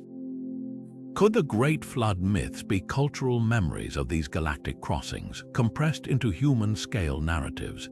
The Egyptian solar barge myth takes this further. Texts describe Ra's boat navigating nightly through the Duat, a starry underworld fraught with serpentine monsters. This mirrors the sun's actual path through the Milky Way's dust clouds, where magnetic filaments and dark nebulae twist like cosmic serpents. The ancients even accounted for celestial mechanics. The god Set, often depicted spearing the barge's hull, personified the gravitational perturbations that alter planetary orbits over millennia. Meanwhile, the Ark's eternal voyage, day after day, year after year, captures the sun's motion around the galactic center at nearly 500,000 miles per hour. Perhaps most compelling are the global similarities between Ark myths. The Hindu Matsya avatar tells of a fish towing Manu's ship to safety during a world-ending deluge, its fins slicing through cosmic waters like a comet's tail. Norse legends describe Naglfar, a ship made from dead men's nails that sails during Ragnarök, echoing how interstellar ice sheets accumulate dust particles over eons. Even the Aboriginal Australian Dreamtime stories speak of ancestral beings arriving in canoes from the stars, their vessels disintegrating to form mountain ranges, a poetic parallel to how meteorites seed planets with organic materials. These myths share more than structure, they encode navigation wisdom. Noah releases a dove and raven to scout for land, mirroring how ancient Polynesians used bird flights to find islands, and how modern spacecraft deploy probes to survey distant worlds. The solar barge's crew included Thoth, who recorded the journey's stages, much like Voyager's golden records preserve Earth's story for extraterrestrial finders. The Ark's final resting place on Mount Ararat aligns with the galactic plane's highest density of stars, a celestial mountain where cosmic travelers might dock. The true brilliance of these stories lies in their duality. They aren't just about survival, they're about transition. Just as arcs carry life through destruction, our solar system ferries Earth through galactic upheavals. When the Bambara people of Mali speak of the Ark's invisible twin sailing the sky, they might have intuited dark matter's gravitational embrace, cradling galaxies like unseen hulls. These myths remind us that humanity has always seen itself as crewmates on a greater vessel, riding currents older than civilization itself. And in their weathered timbers we find an astonishing truth. The universe, too, is an ark, and we're all passengers on its epic voyage. From the polished obsidian mirrors of the Aztec seers to the celestial lakes of Siberian shamans, humanity has long been obsessed with the idea of reflective surfaces hanging in the heavens. The ancient Greeks spoke of the shield of Perseus, so polished it could capture and trap Medusa's gaze, a metaphor that takes on new meaning when you consider how modern telescopes use mirrors to capture light from cosmic objects frozen in time. But these myths go beyond simple reflection. They hint at something far more profound: the possibility that the universe itself might be a mirror, hiding alternate realities just beyond the silvered edge of perception. The Aztecs took this concept literally. Their god Tezcatlipoca, whose name means smoking mirror, carried an obsidian disc that showed not just reflections but visions of other worlds. Shamans would gaze into these mirrors during rituals, believing they could peer into parallel dimensions where time flowed differently. Modern quantum physics offers an eerie parallel. The multiverse theory suggests every decision spawns new universes, each a shimmering reflection of the original. Even more striking, Tezcatlipoca's mirror was said to show only partial truths with certain details obscured, an uncanny precursor to how dark matter, which makes up 85% of the universe's mass, remains invisible to conventional observation, detectable only through its gravitational reflections on visible matter. In the icy north, the Sami people told of a celestial lake so still it became a perfect mirror, duplicating the stars above while hiding an inverted underworld beneath its surface. Their shamans would traverse this lake during trances, describing a realm where everything was reversed, an idea that finds resonance in modern theories about antimatter universes where particles spin opposite to those in our reality. The Sami's underworld even had its own constellations, mirroring but not matching those in the night sky, much like how astronomers now map dark matter halos by tracing the distortions they cause in the light of background galaxies, an entire cosmos revealed through its warped reflections. Perhaps the most compelling evidence lies in the myth-shared details. The Chinese legend of the moon mirror describes a flawless jade disc that could reveal a person's true nature by showing their reflection from multiple angles simultaneously. This aligns startlingly with the holographic principle in theoretical physics, which proposes that all three-dimensional reality might be projected from information encoded on a two-dimensional surface at the universe's edge, like a cosmic mirror holding the blueprint for existence. Even the Mayan cenotes, sacred sinkholes whose still waters were believed to be portals to other realms, find a scientific counterpart in Einstein's theory of gravity wells, where massive objects warp spacetime like a stone rippling a mirror's surface. The true power of these myths isn't just their foresight, it's their insistence that reflection isn't passive. The Norse god Heimdall guarded Bifrost with a mirror that could see approaching threats across dimensions, echoing how modern astronomers use gravitational lensing to detect distant galaxies bent around intervening mass. The Hindu goddess Saraswati's mirror, said to reflect pure knowledge, mirrors how telescopes like Webb capture light that's traveled billions of years, showing us the universe's past as clearly as a reflection in a pool. These stories remind us that every mirror holds two truths, what it shows and what it hides, and as we stare deeper into the cosmos's silvered surface, we're left to wonder, are we the gazers or the reflection? The answer, like light trapped between two mirrors, might stretch infinitely in both directions. The ancient Maya didn't just build pyramids, they built stairways to the stars.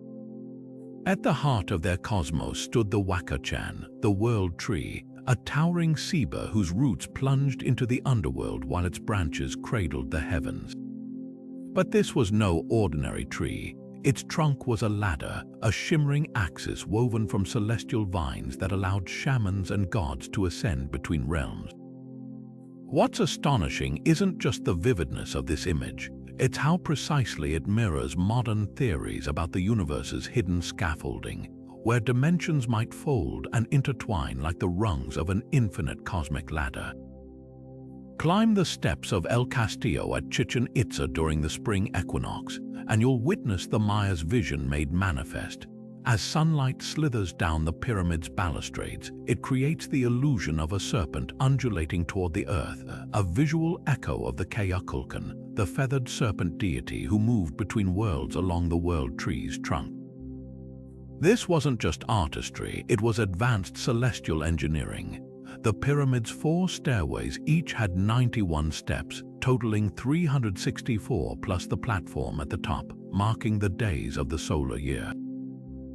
Every step was a day, every ascent a journey through time itself. The Maya weren't merely observing the heavens, they were encoding multidimensional travel into stone. Now shift from Mesoamerica to the jungles of Southeast Asia, where the Dayak people of Borneo describe a similar ladder, the Tinggang, a sacred tree bridging earth and sky. Their shamans recount climbing it during trances, passing through 7 layers of reality where time flows backward and animals speak.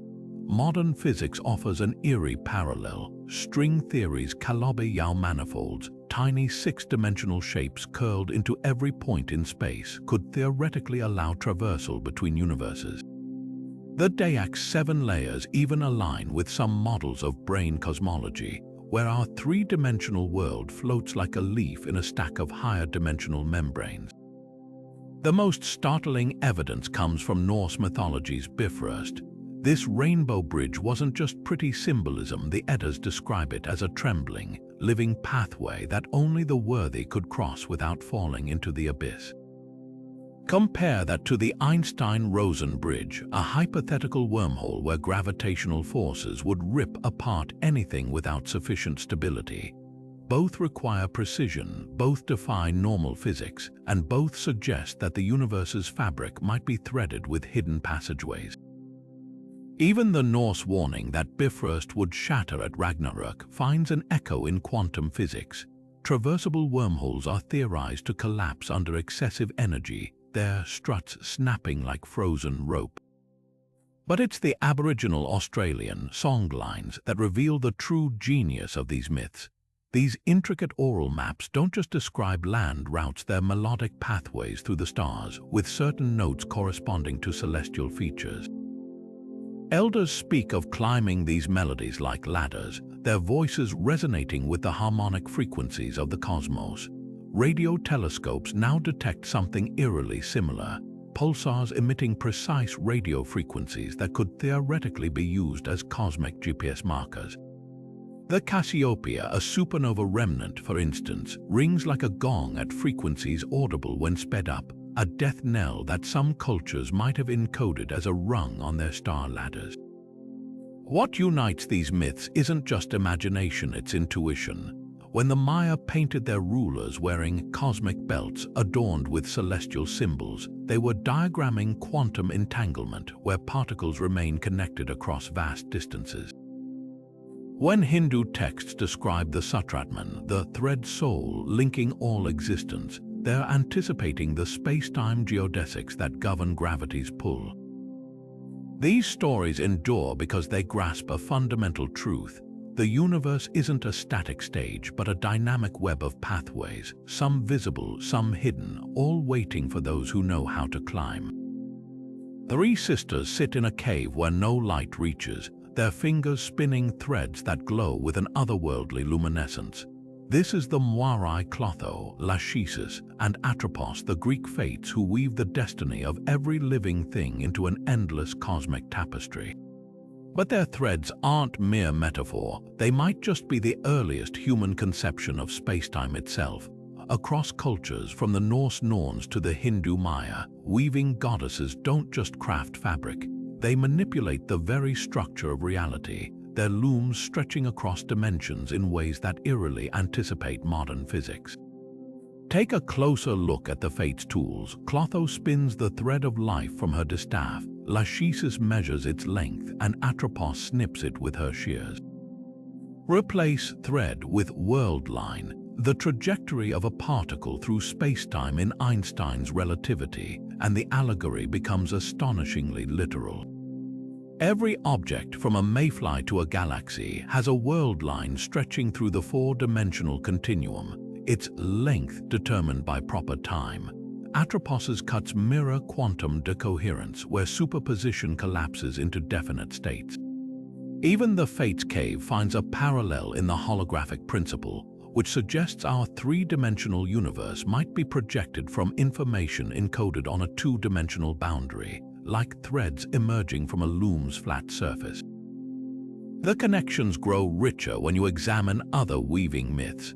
The Navajo spider woman, who wove the universe into existence on her cosmic loom, taught humans to create tapestries with intentional gaps, a practice that mirrors how physicists describe spacetime as a quantum network with tiny, discrete holes at the Planck scale.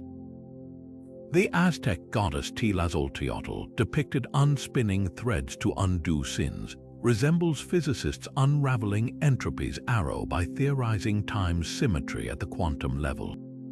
Even the Buddhist concept of Indra's net, a lattice of jewels reflecting each other infinitely, finds resonance in modern causal set theory, where spacetime emerges from a network of interconnected events. What's most compelling isn't just the myth's abstract parallels, it's their mechanical details. Greek vase paintings show the fates' threads intersecting at knots, which ancient texts describe as moments of destiny. In general relativity, world lines intersect at gravitational events like black hole mergers or supernova, creating causal knots where spacetime curvature shifts dramatically. The Inca moon goddess Quilla, said to reweave the sky each night, aligns with quantum field theory's vacuum fluctuations, the constant particle pair creation and annihilation that refreshes empty space.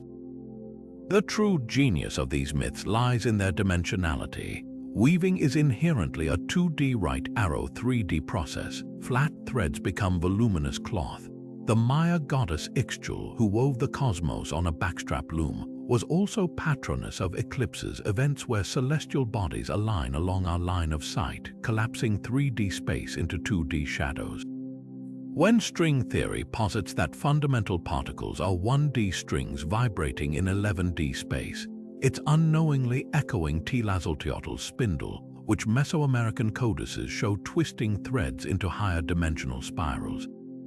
Perhaps the most haunting example comes from the Baltic goddess Lema, who weaves not just lives but alternate futures.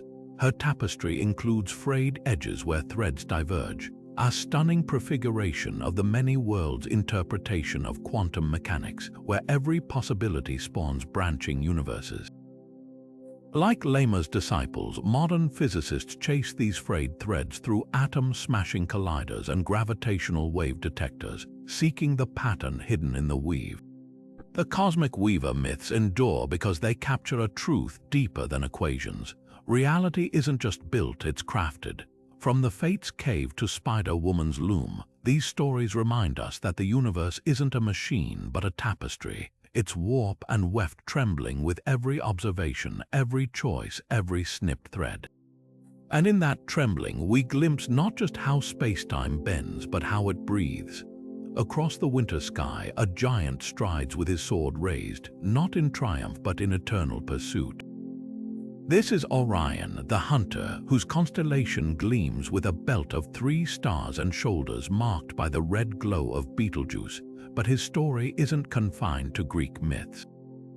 From the deserts of Arabia to the jungles of the Amazon, cultures worldwide spun tales of this celestial figure chasing prey across the heavens, his movement mirroring the relentless march of the seasons.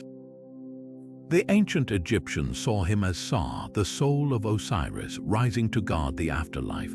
The Lakota called him Teyamni, the bison hunter whose arrow strikes the horizon each spring. These aren't just variations on a theme, they're timekeeping systems written in starlight, tracking Earth's journey around the sun through the hunter's ever-shifting position. What makes Orion's hunt so universally compelling? Start with his prey. Greek myths describe him pursuing the Pleiades, the 7 sisters who flee as a cluster across the sky. The Maori tell nearly the same story. Their hunter, Tortaru Orion's belt, chases Matariki, the Pleiades, until dawn forces him to retreat. This celestial chase isn't poetic license, it's observable astronomy. Orion and the Pleiades are positioned so that as Earth orbits, the hunter appears to gain on the sisters from November to March, only to lose them when both constellations vanish in summer's glare. The Maori even timed their new year to Matariki's heliacal rising, when the Pleiades first reappear before sunrise, signaling Orion's impending return. The real magic lies in the details. Orion's belt doesn't just point to the Pleiades, it aligns with Sirius, the brightest star, which many cultures saw as the hunter's arrow or torch. The Egyptian hieroglyph for Sirius depicts a triangle topped with a circle, resembling both an arrowhead and Orion's iconic stance. Meanwhile, the Maya painted Orion as a cosmic turtle whose three-star shell marked the zenith passage, the moment when stars reach their highest point, a key alignment for their pyramids. These interpretations weren't random. They reflected precise observations of how Orion's position correlates with solstices and agricultural cycles, but the most haunting connection concerns Orion's fate. Most hunt myths end tragically. The Greeks say Scorpius stung Orion, placing them on opposite sides of the sky so one rises as the other sets. The Aboriginal Burragubba people tell of a hunter speared by his own weapon, now hanging upside down in the winter sky. Science offers a chilling parallel. Betelgeuse, Orion's shoulder star, is a dying red supergiant expected to explode within the next 100,000 years. When it does, the hunter will lose his arm in a supernova visible even by day, a cosmic death foretold in myths millennia before telescopes revealed the star's instability. These stories endure because Orion isn't just a constellation, he's a celestial clock. His winter dominance signaled lean months ahead, his retreat heralded planting seasons, and his belt's alignment with other stars served as a navigational compass for Polynesian voyagers and Saharan caravans alike. When the Norse saw Orion's sword as Thor's hammer striking frost giants, or the Chinese viewed his belt as the weighing beam of a celestial scale, they were encoding the same truth. The stars don't just shine, they move, they hunt, they guide. And in their endless chase across the night, our ancestors found both warning and wonder written in the language of light. Beneath the sands of Mesopotamia, etched into crumbling clay tablets, lies a secret older than Babylon itself, the legend of the Duranki, the primordial bond between heaven and earth. This wasn't just a poetic name for a ziggurat. The ancient Sumerians described it as a literal gateway where gods descended to walk among mortals. The Akkadians later called it the Bab-Ilu, the gate of the gods, a portal that pulsed with celestial energy and could transport beings across unimaginable distances. Fast forward 4,000 years, and modern astrophysicists speak of Einstein-Rosen bridges, wormholes, theoretical tunnels through spacetime that could connect distant points in the universe. The parallels are too striking to ignore. Were these myths merely flights of fancy, or could they encode humanity's earliest intuitions about interstellar travel? Consider the descriptions. The Babylonian Epic of Era describes the gate's operation in eerie detail. A radiance that twists like a serpent guards the threshold, admitting only those who know the words of ascent. Compare that to a hypothetical traversable wormhole, which quantum physics suggests would be surrounded by rings of exotic matter to stabilize its throat, a twisting, luminous structure resembling coiled serpents in ancient iconography. Even the words of ascent find a counterpart in modern theories about wormholes requiring precise energy configurations to remain open, like a cosmic password.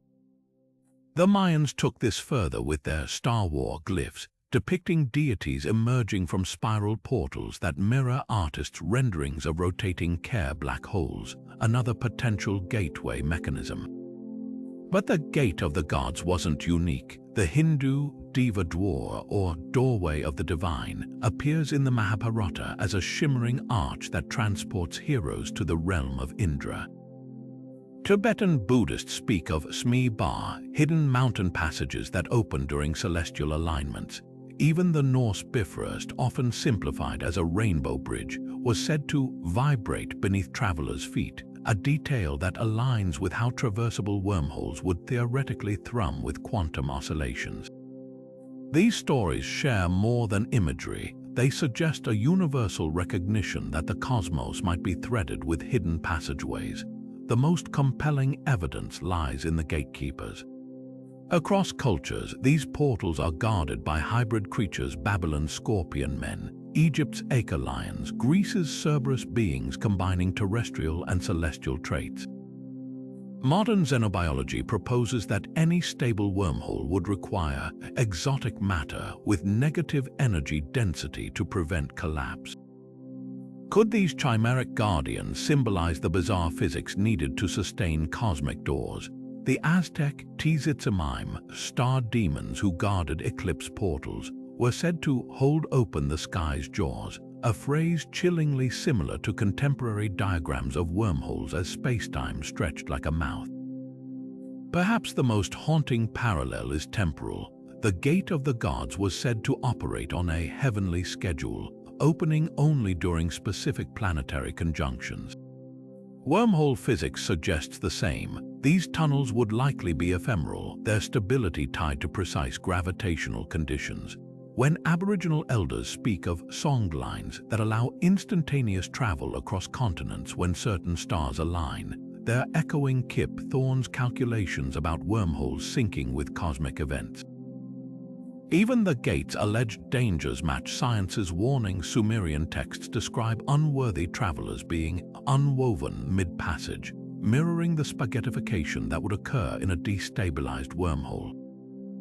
What these myths grasp beyond mere metaphor is a profound truth about the universe's architecture. The cosmos isn't just expanding, it's interconnected, threaded with potential shortcuts woven into spacetime itself.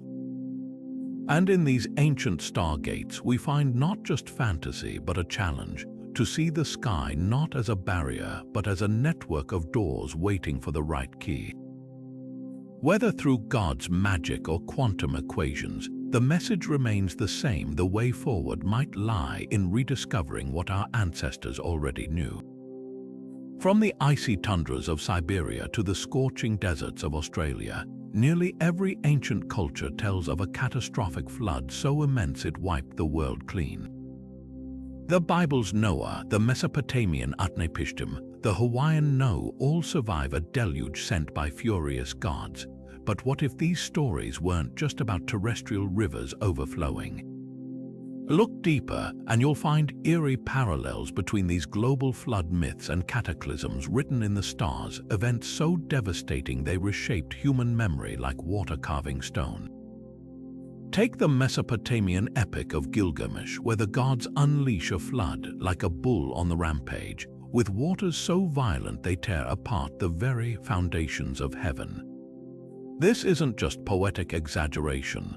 In 2800 BCE, a massive asteroid slammed into the Indian Ocean near Madagascar, triggering megatsunamis that would have drowned coastlines worldwide. Core samples from the region show a thin layer of impact debris dating to the same era, geological proof of a catastrophe matching mythic descriptions. Even more compelling, the epic specifies that the flood came with flaming stones from heaven, a detail that aligns perfectly with meteorite impacts preceding tsunami waves. The gods didn't just send water, they hurled cosmic fury. Meanwhile, halfway across the world, the Aboriginal Australian Dreamtime flood stories describe waves that swallowed the land when the sky serpent coughed fire. Modern astronomers recognize this as a possible description of a solar superflare, an eruption of plasma from the sun so powerful it could destabilize Earth's magnetosphere, allowing solar radiation to strip away parts of the atmosphere and trigger sudden climate shifts. Ice cores from 12,000 years ago show spikes in beryllium-10, an isotope produced when solar particles bombard nitrogen, evidence of a massive solar storm that coincided with rising sea levels as glaciers melted. The sky serpent's fire cough might have been our ancestors witnessing auroras so intense they lit up the daytime sky, heralding the deluge to come. The most chilling connections emerge when you examine flood myths in tandem with celestial cycles. The Hindu Satapatha Brahmana says the Great Flood occurred when the Nakshatra Mrigashirsha was in the zenith, a specific star alignment astronomers can date to around 6500 BCE, a period when multiple comet fragments bombarded the Atlantic Ocean.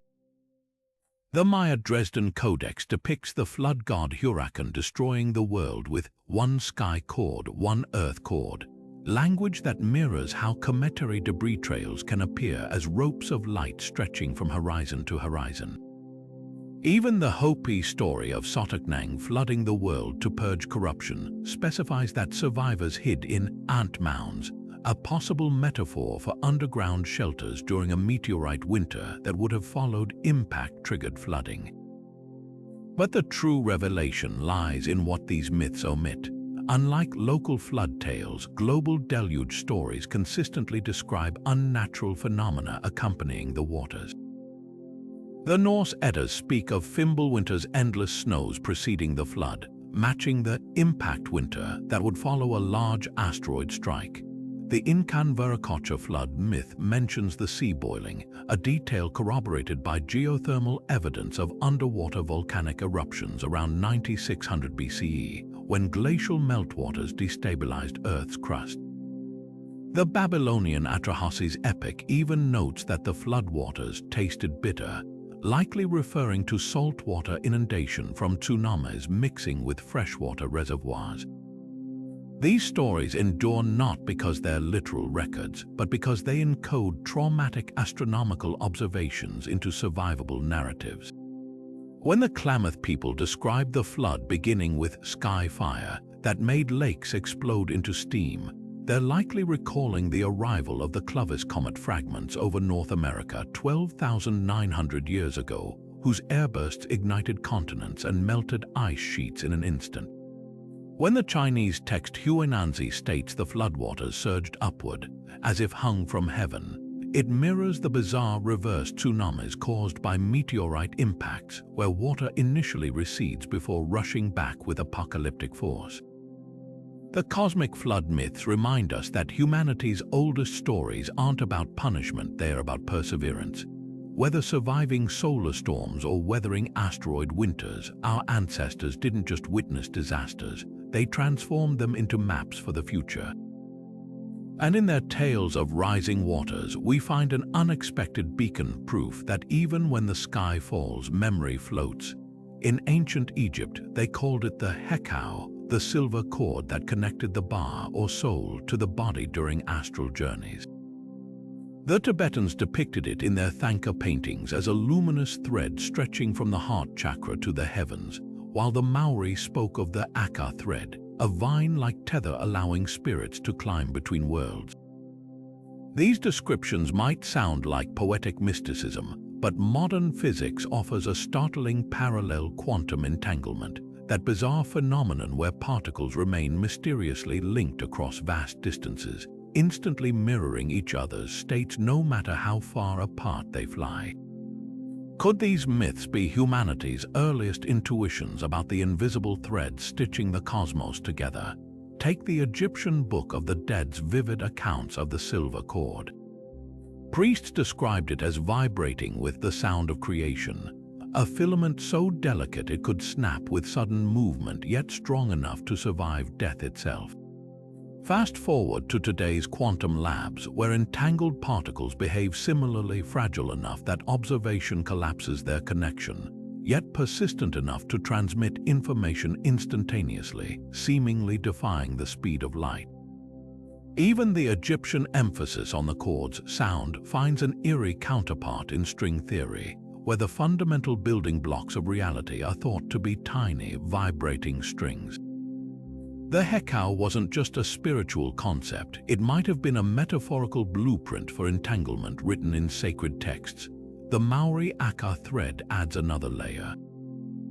Legends say this cosmic vine grows stronger with intention, its fibers tightening during sacred rituals or visionary journeys. Quantum experiments reveal something oddly similar. Entanglement can be distilled through careful manipulation, with stronger correlations emerging from specific interactions.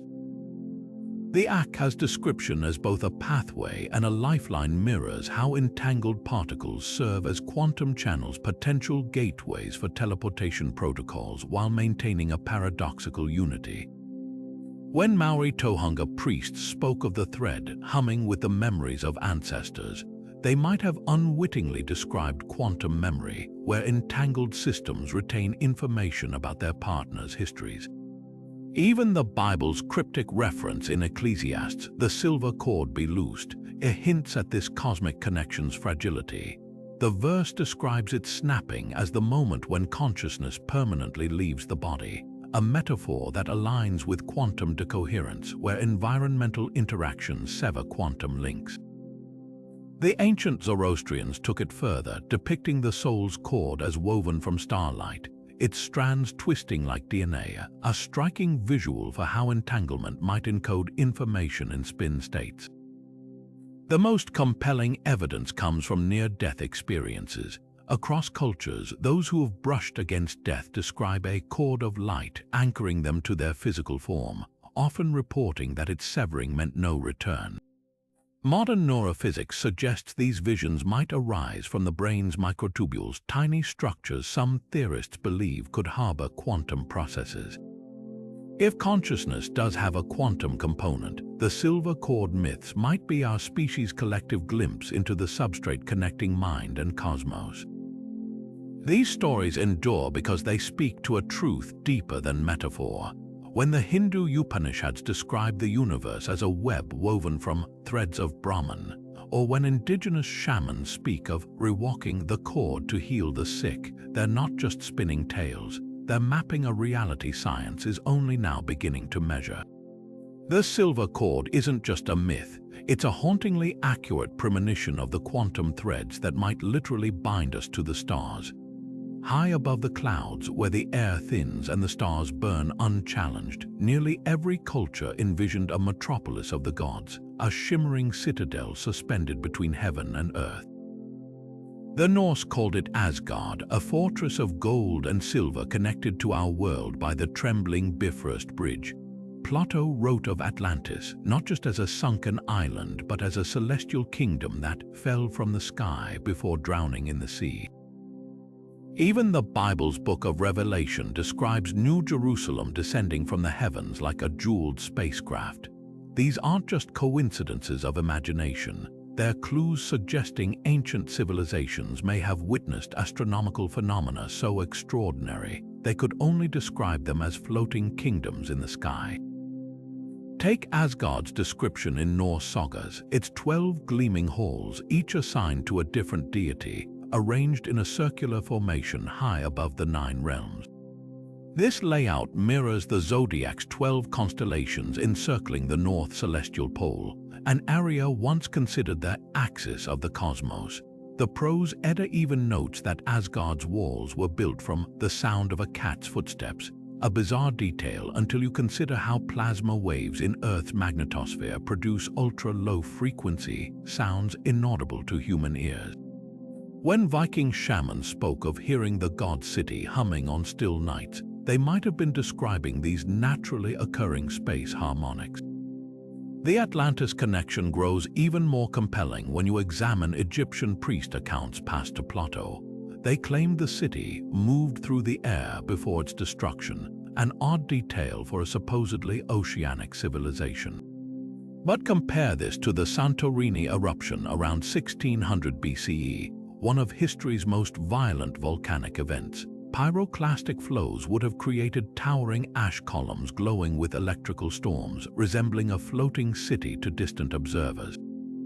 The Pillars of Hercules framing Atlantis might represent the volcanic plume's reflection in water, creating the illusion of supporting structures. Even Plato's description of concentric rings matches caldera formations like Santorini's, where collapsed islands form perfect geometric harbors. Then there's the global thread linking these sky cities to celestial disruptions. The Aztec Tolan, said to have ascended on a serpent of smoke, disappeared during a great fire in the sky, likely the supernova that created the Crab Nebula in 1054.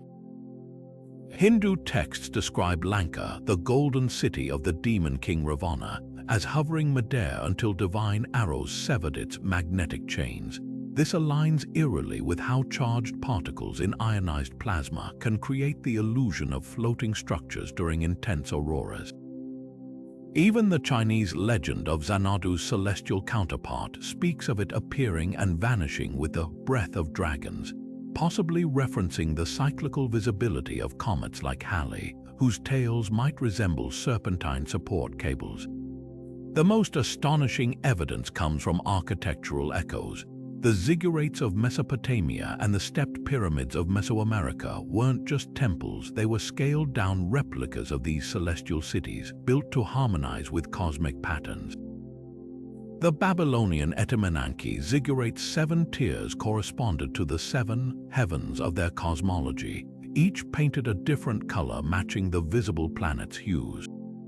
Mayan pyramids like El Castillo have stairways counting the days in a solar year, their shadows during equinoxes creating the illusion of a serpent slithering down to Earth, a direct nod to their belief that the Sky City's inhabitants descended periodically.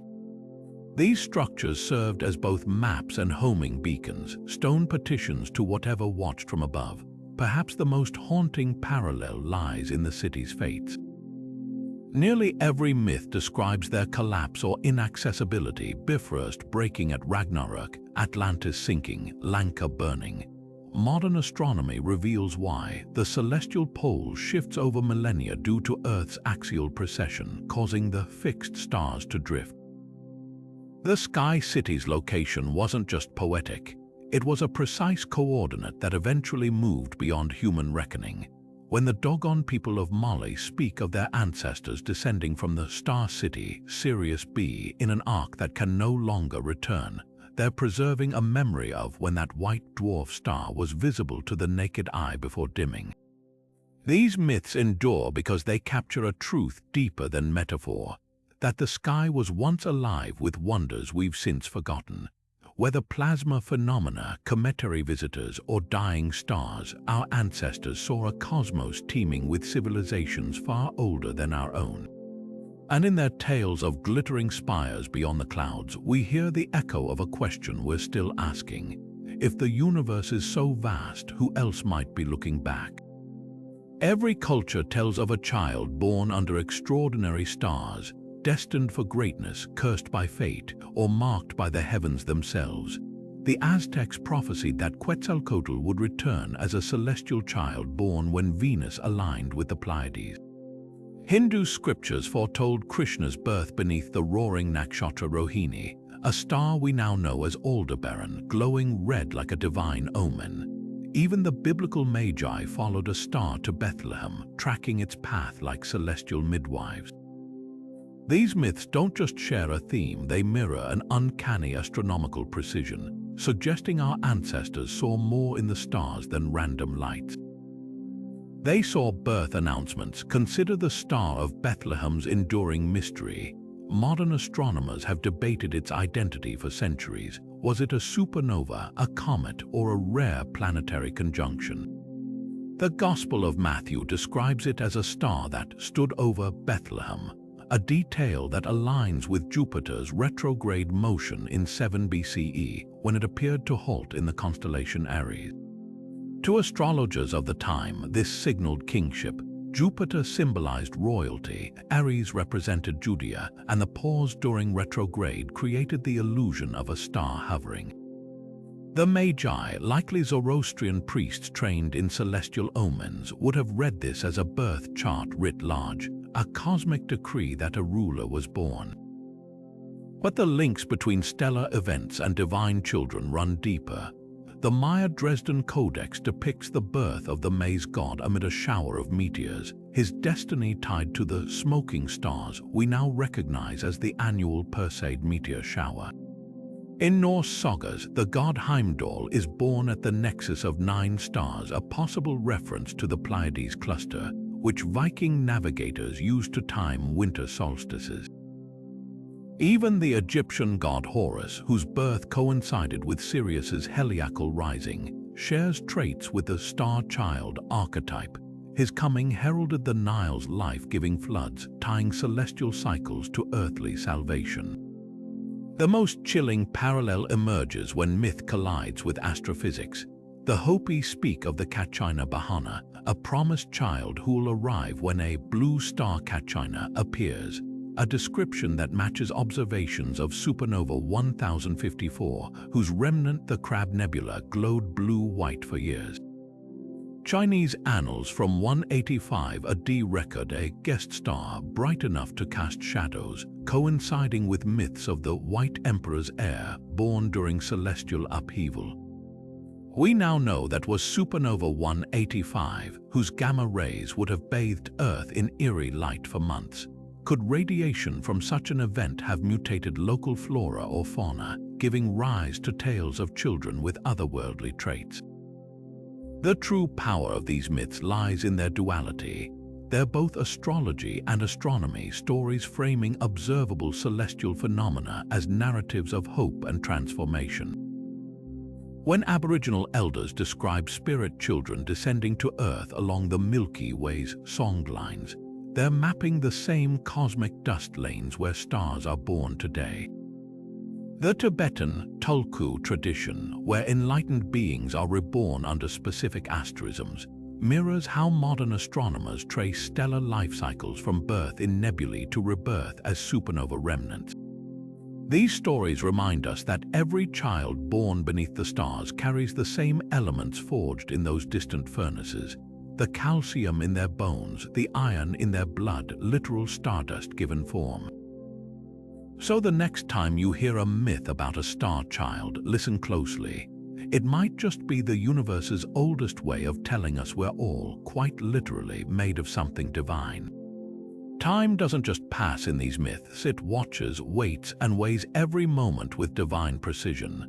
The ancient Greeks feared Kronos, the titan who devoured his own children to prevent being overthrown, his scythe slicing through existence like the pendulum of a monstrous clock. But Kronos wasn't just a cautionary tale about aging. He was the personification of time itself, his brutal appetite mirroring how the cosmos consumes all things in its relentless march forward. What's chilling is how many other cultures envisioned similar eternal timekeepers, their stories encoding celestial mechanics long before clocks existed. The Hindu Kala, a black-skinned deity with gaping jaws, represented time's destructive flow, while the Aztec Tonatiuh, the sun god, demanded blood sacrifices to keep the cosmic calendar turning. These weren't just gods, they were ancient civilizations' way of grappling with the terrifying precision of celestial cycles. Look deeper into Kronos' myth and you'll find astonishing astronomical insights. His association with the Golden Age reflects the precession of the equinoxes, a 26,000-year cycle where Earth's wobbling axis shifts the backdrop of constellations. Greek poets wrote that Kronos' reign ended when Zeus cast him into Tartarus, a subterranean abyss. Modern astronomy reveals a parallel: the slow degradation of planetary orbits over millennia, a cosmic fall from perfect celestial harmony. Even the Titan's sickle finds a counterpart in the crescent moon's blade-like shape, used by early cultures to mark lunar months. The Maya took this further with their long count calendar, tracking time's passage so meticulously they predicted celestial events centuries in advance. Their timekeeping wasn't just practical, it was a sacred dialogue with the universe's heartbeat. The real revelation lies in how these myths anticipated relativity. Hindu texts describe Kala as moving differently for gods and mortals, one divine day equaling a human year. Einstein's theory of time dilation echoes this: clocks tick slower near massive objects or at high velocities. When Norse legends speak of the rooster Vidofnir crowing at the roots of Yggdrasil to herald Ragnarök, they're describing causality's cosmic delay, events unfolding at different rates across the world tree's branches, much like time warping around a black hole. Even the Egyptian god Thoth, scribe of the underworld, measured souls' hearts against Mat's feather, a metaphor for time's arrow, the irreversible flow from order to entropy that thermodynamics would formalize millennia later. But the most striking example comes from the Pueblo people's spider grandmother. She wove the universe into existence on her loom, its threads counting the days between solstices. Her web wasn't just a calendar, it was a space-time diagram with crossing strands representing celestial alignments. Modern particle physics reveals a haunting parallel. At the quantum level, time may emerge from the entanglement of microscopic spins, like threads in a cosmic tapestry. When Spider Grandmother's web trembled, signaling seasonal changes, she was tracking the same celestial mechanics that govern our atomic clocks today. These myths endure because they capture time's dual nature, both destroyer and architect. From Kronos' ravages to Spider Grandmother's careful stitches, they remind us that every second is a negotiation between chaos and order, written in the stars long before we thought to count them. And in their ancient chronometers, we find not just fear, but awe, for even as time consumes, it creates the very moments we use to defy it. For countless generations, the sight of stars tumbling from the heavens sent shockwaves through human communities, not as celestial curiosities, but as omens, messages, and divine battles playing out in the skies. The Perseid meteor shower, which streaks across August nights with mesmerizing regularity, wasn't just a pretty light show to the ancients. To the Greeks, these were the fiery tears of the god Dionysus, shed as he mourned the death of the hero Perseus.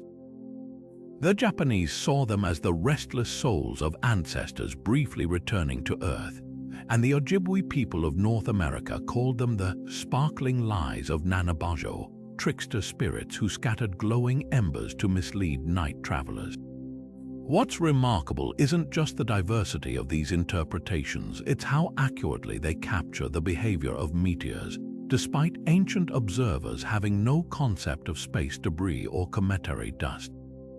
Take the Perseid's origin story in Greek myth. The tears of Dionysus were said to fall hottest during late summer, coinciding with Earth's annual plunge through the debris trail of comet Swift-Tuttle. The Greeks didn't know about comets leaving dusty wakes, but their timing was eerily precise.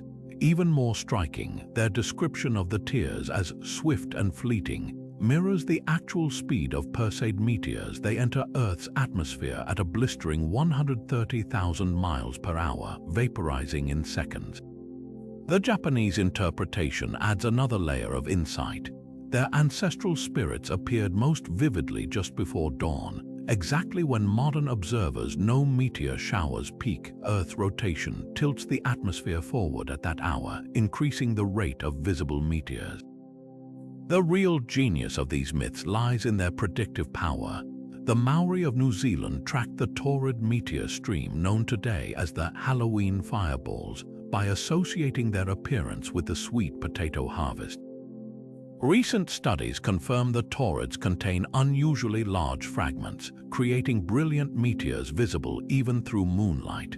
The Maori didn't need telescopes to recognize this pattern. They simply paid attention to the sky's rhythms and wove them into agricultural calendars.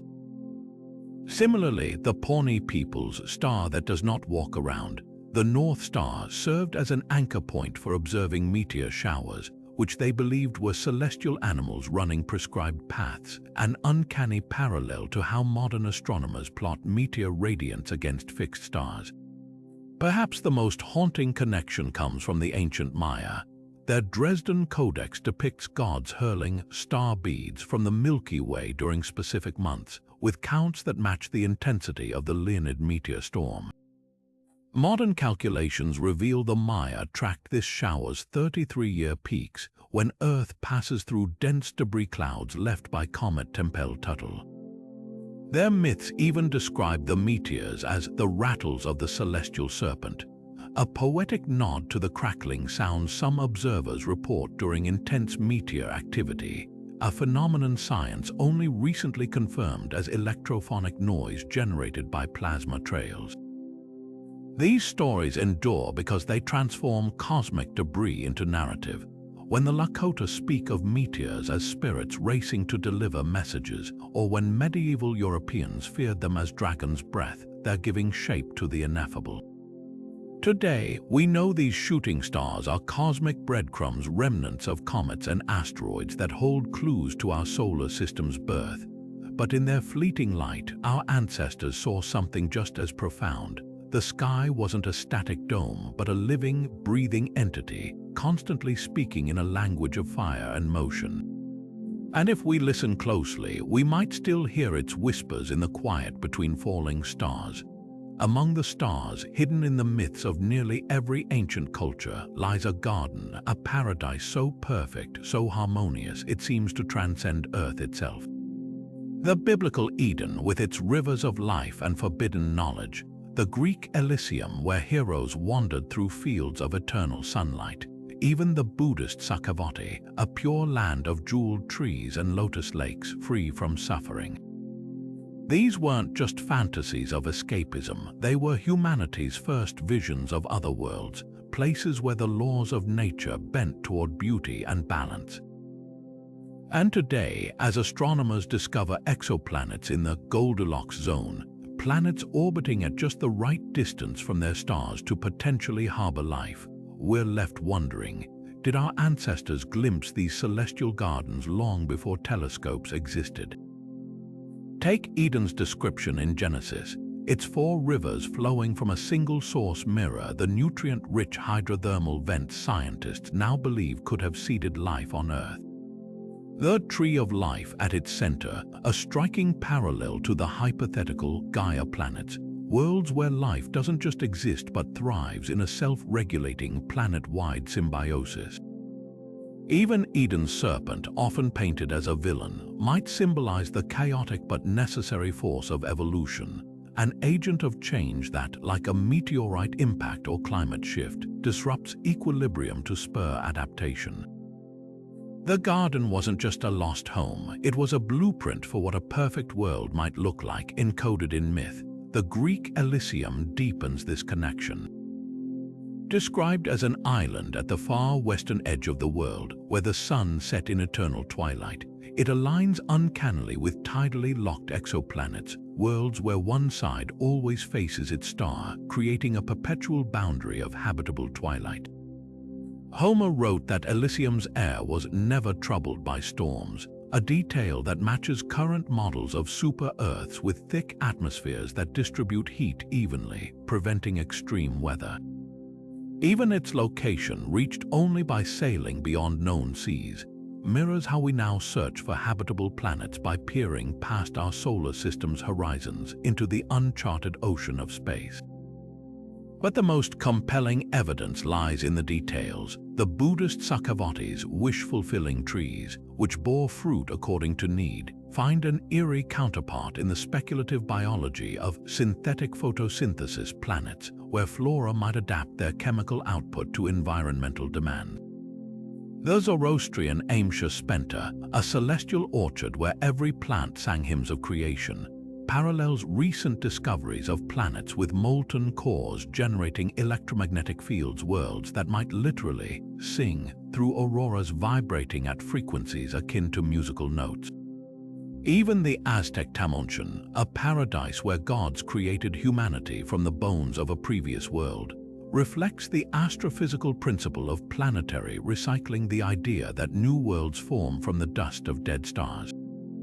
What unites these myths isn't just wishful thinking, it's observation. Ancient astronomers tracked Venus's cycles so precisely they predicted its appearances as the morning and evening star, associating it with both Eden's serpent and Elysium's guiding light. The Polynesian ancestral homeland, Hawaii, was said to glow with a second sun, a description that aligns with binary star systems now known to host exoplanets. When the Hindu scriptures described Mount Meru as a cosmic axis with gardens tiered like a stairway to heaven, they might have been envisioning the layered atmospheres of gas giants, where life could theoretically float in habitable bands at certain altitudes. These celestial gardens remind us that paradise was never meant to be a place on Earth. It was always a vision of what lies beyond, a promise written in the stars. And as we search for real exoplanets with conditions ripe for life, we're not just exploring space, we're walking backward through time, retracing the steps of every culture that ever looked up and dreamed of a garden among the galaxies. The myth isn't behind us, it's waiting light years ahead for us to arrive. When the stars begin to fall, the world holds its breath. The Book of Revelation warns of a third of the heavens going dark, with stars plunging to earth like figs shaken from a storm-tossed tree. Norse prophecies describe the wolf skull finally catching the sun at Ragnarök, while the Maya Dresden Codex depicts gods hurling down constellations as fiery weapons.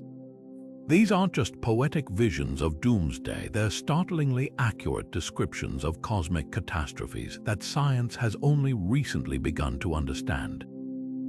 The ancients may not have known about gamma-ray bursts or supernovas, but their myths captured the sheer destructive power of these events with eerie precision. Consider the mechanics of a gamma ray burst, the universe's most violent explosions, unleashed when massive stars collapse or neutron stars collide. In mere seconds, they emit more energy than our sun will in its entire lifetime, their jets slicing through space like celestial scythes. If one occurred within a few thousand light-years of Earth, the effects would match apocalyptic myths almost exactly.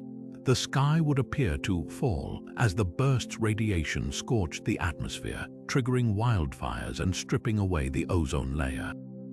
The Hopi prophecy of a blue star that burns the world aligns chillingly with how a nearby gamma-ray burst would ionize nitrogen in our atmosphere, creating a blinding blue flash followed by years of deadly ultraviolet radiation. Even the Bible's description of stars falling could reflect how these bursts appear, intense beams of light arcing across the sky like shooting stars, only far more lethal. Supernovas, too, left their mark on humanity's collective nightmares. Chinese astronomers in 1054 recorded a guest star so bright it was visible for 23 days, its remnant now known as the Crab Nebula. But it's the legends surrounding it that captivate. Tibetan texts speak of a pearl of great brilliance whose light caused crops to wither, while Anasazi petroglyphs in the American Southwest depict a star symbol with jagged rays next to figures covering their eyes. Modern analysis of tree rings from that era shows a global spike in radiation levels, proof that the supernova's effects reached Earth just as the myths described.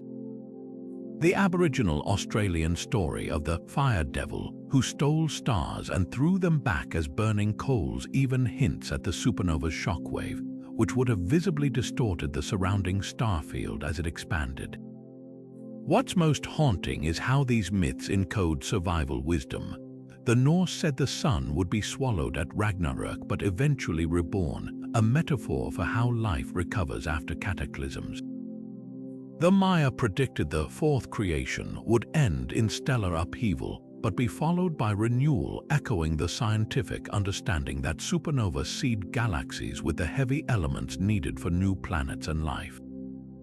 Even Revelation's falling stars are followed by a new heaven and new earth, mirroring how gamma-ray bursts might sterilize entire star systems while simultaneously triggering the formation of new ones in their aftermath. These stories endure because they speak to a fundamental truth: the cosmos isn't static. It's a living, breathing entity where creation and destruction are two sides of the same coin. And in their visions of falling stars, our ancestors left us more than just warnings. They gave us a map of the universe's fiery heartbeat, written in the language of myth but pulsing with the rhythm of real celestial giants breathing their last. From the cosmic egg cracking open at the dawn of time to the trembling rainbow bridges linking worlds, these 35 myths share a single, stunning truth: every culture that ever lifted its gaze to the stars saw more than distant lights.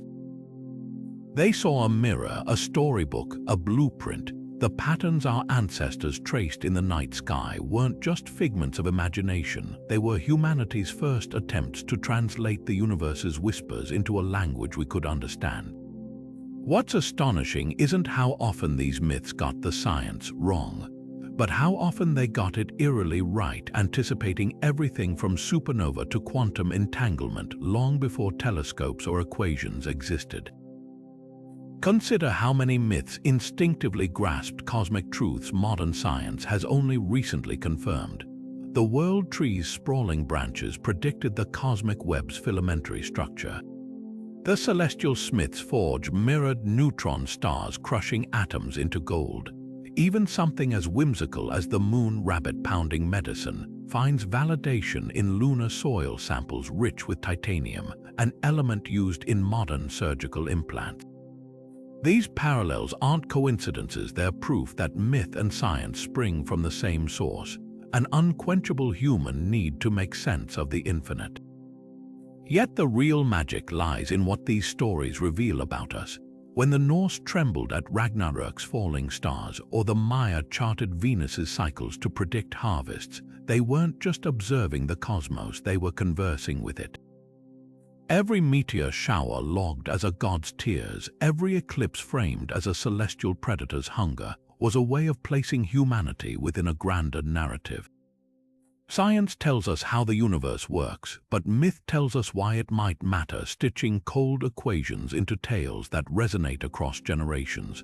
So where exactly does myth end and science begin? Perhaps the line was always blurrier than we thought.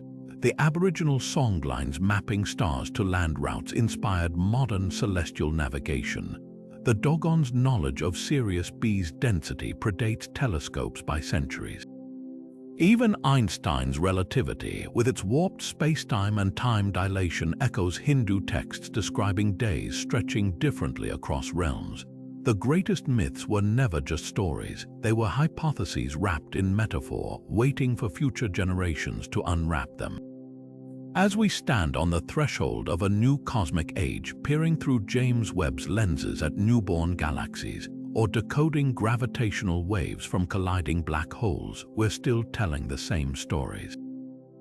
The celestial smith now works in particle colliders. The world tree's roots stretch into string theory's hidden dimensions, and that age-old question, what's out there, still burns as brightly as it did when the first storytellers pointed to the stars and said, "Once upon a time."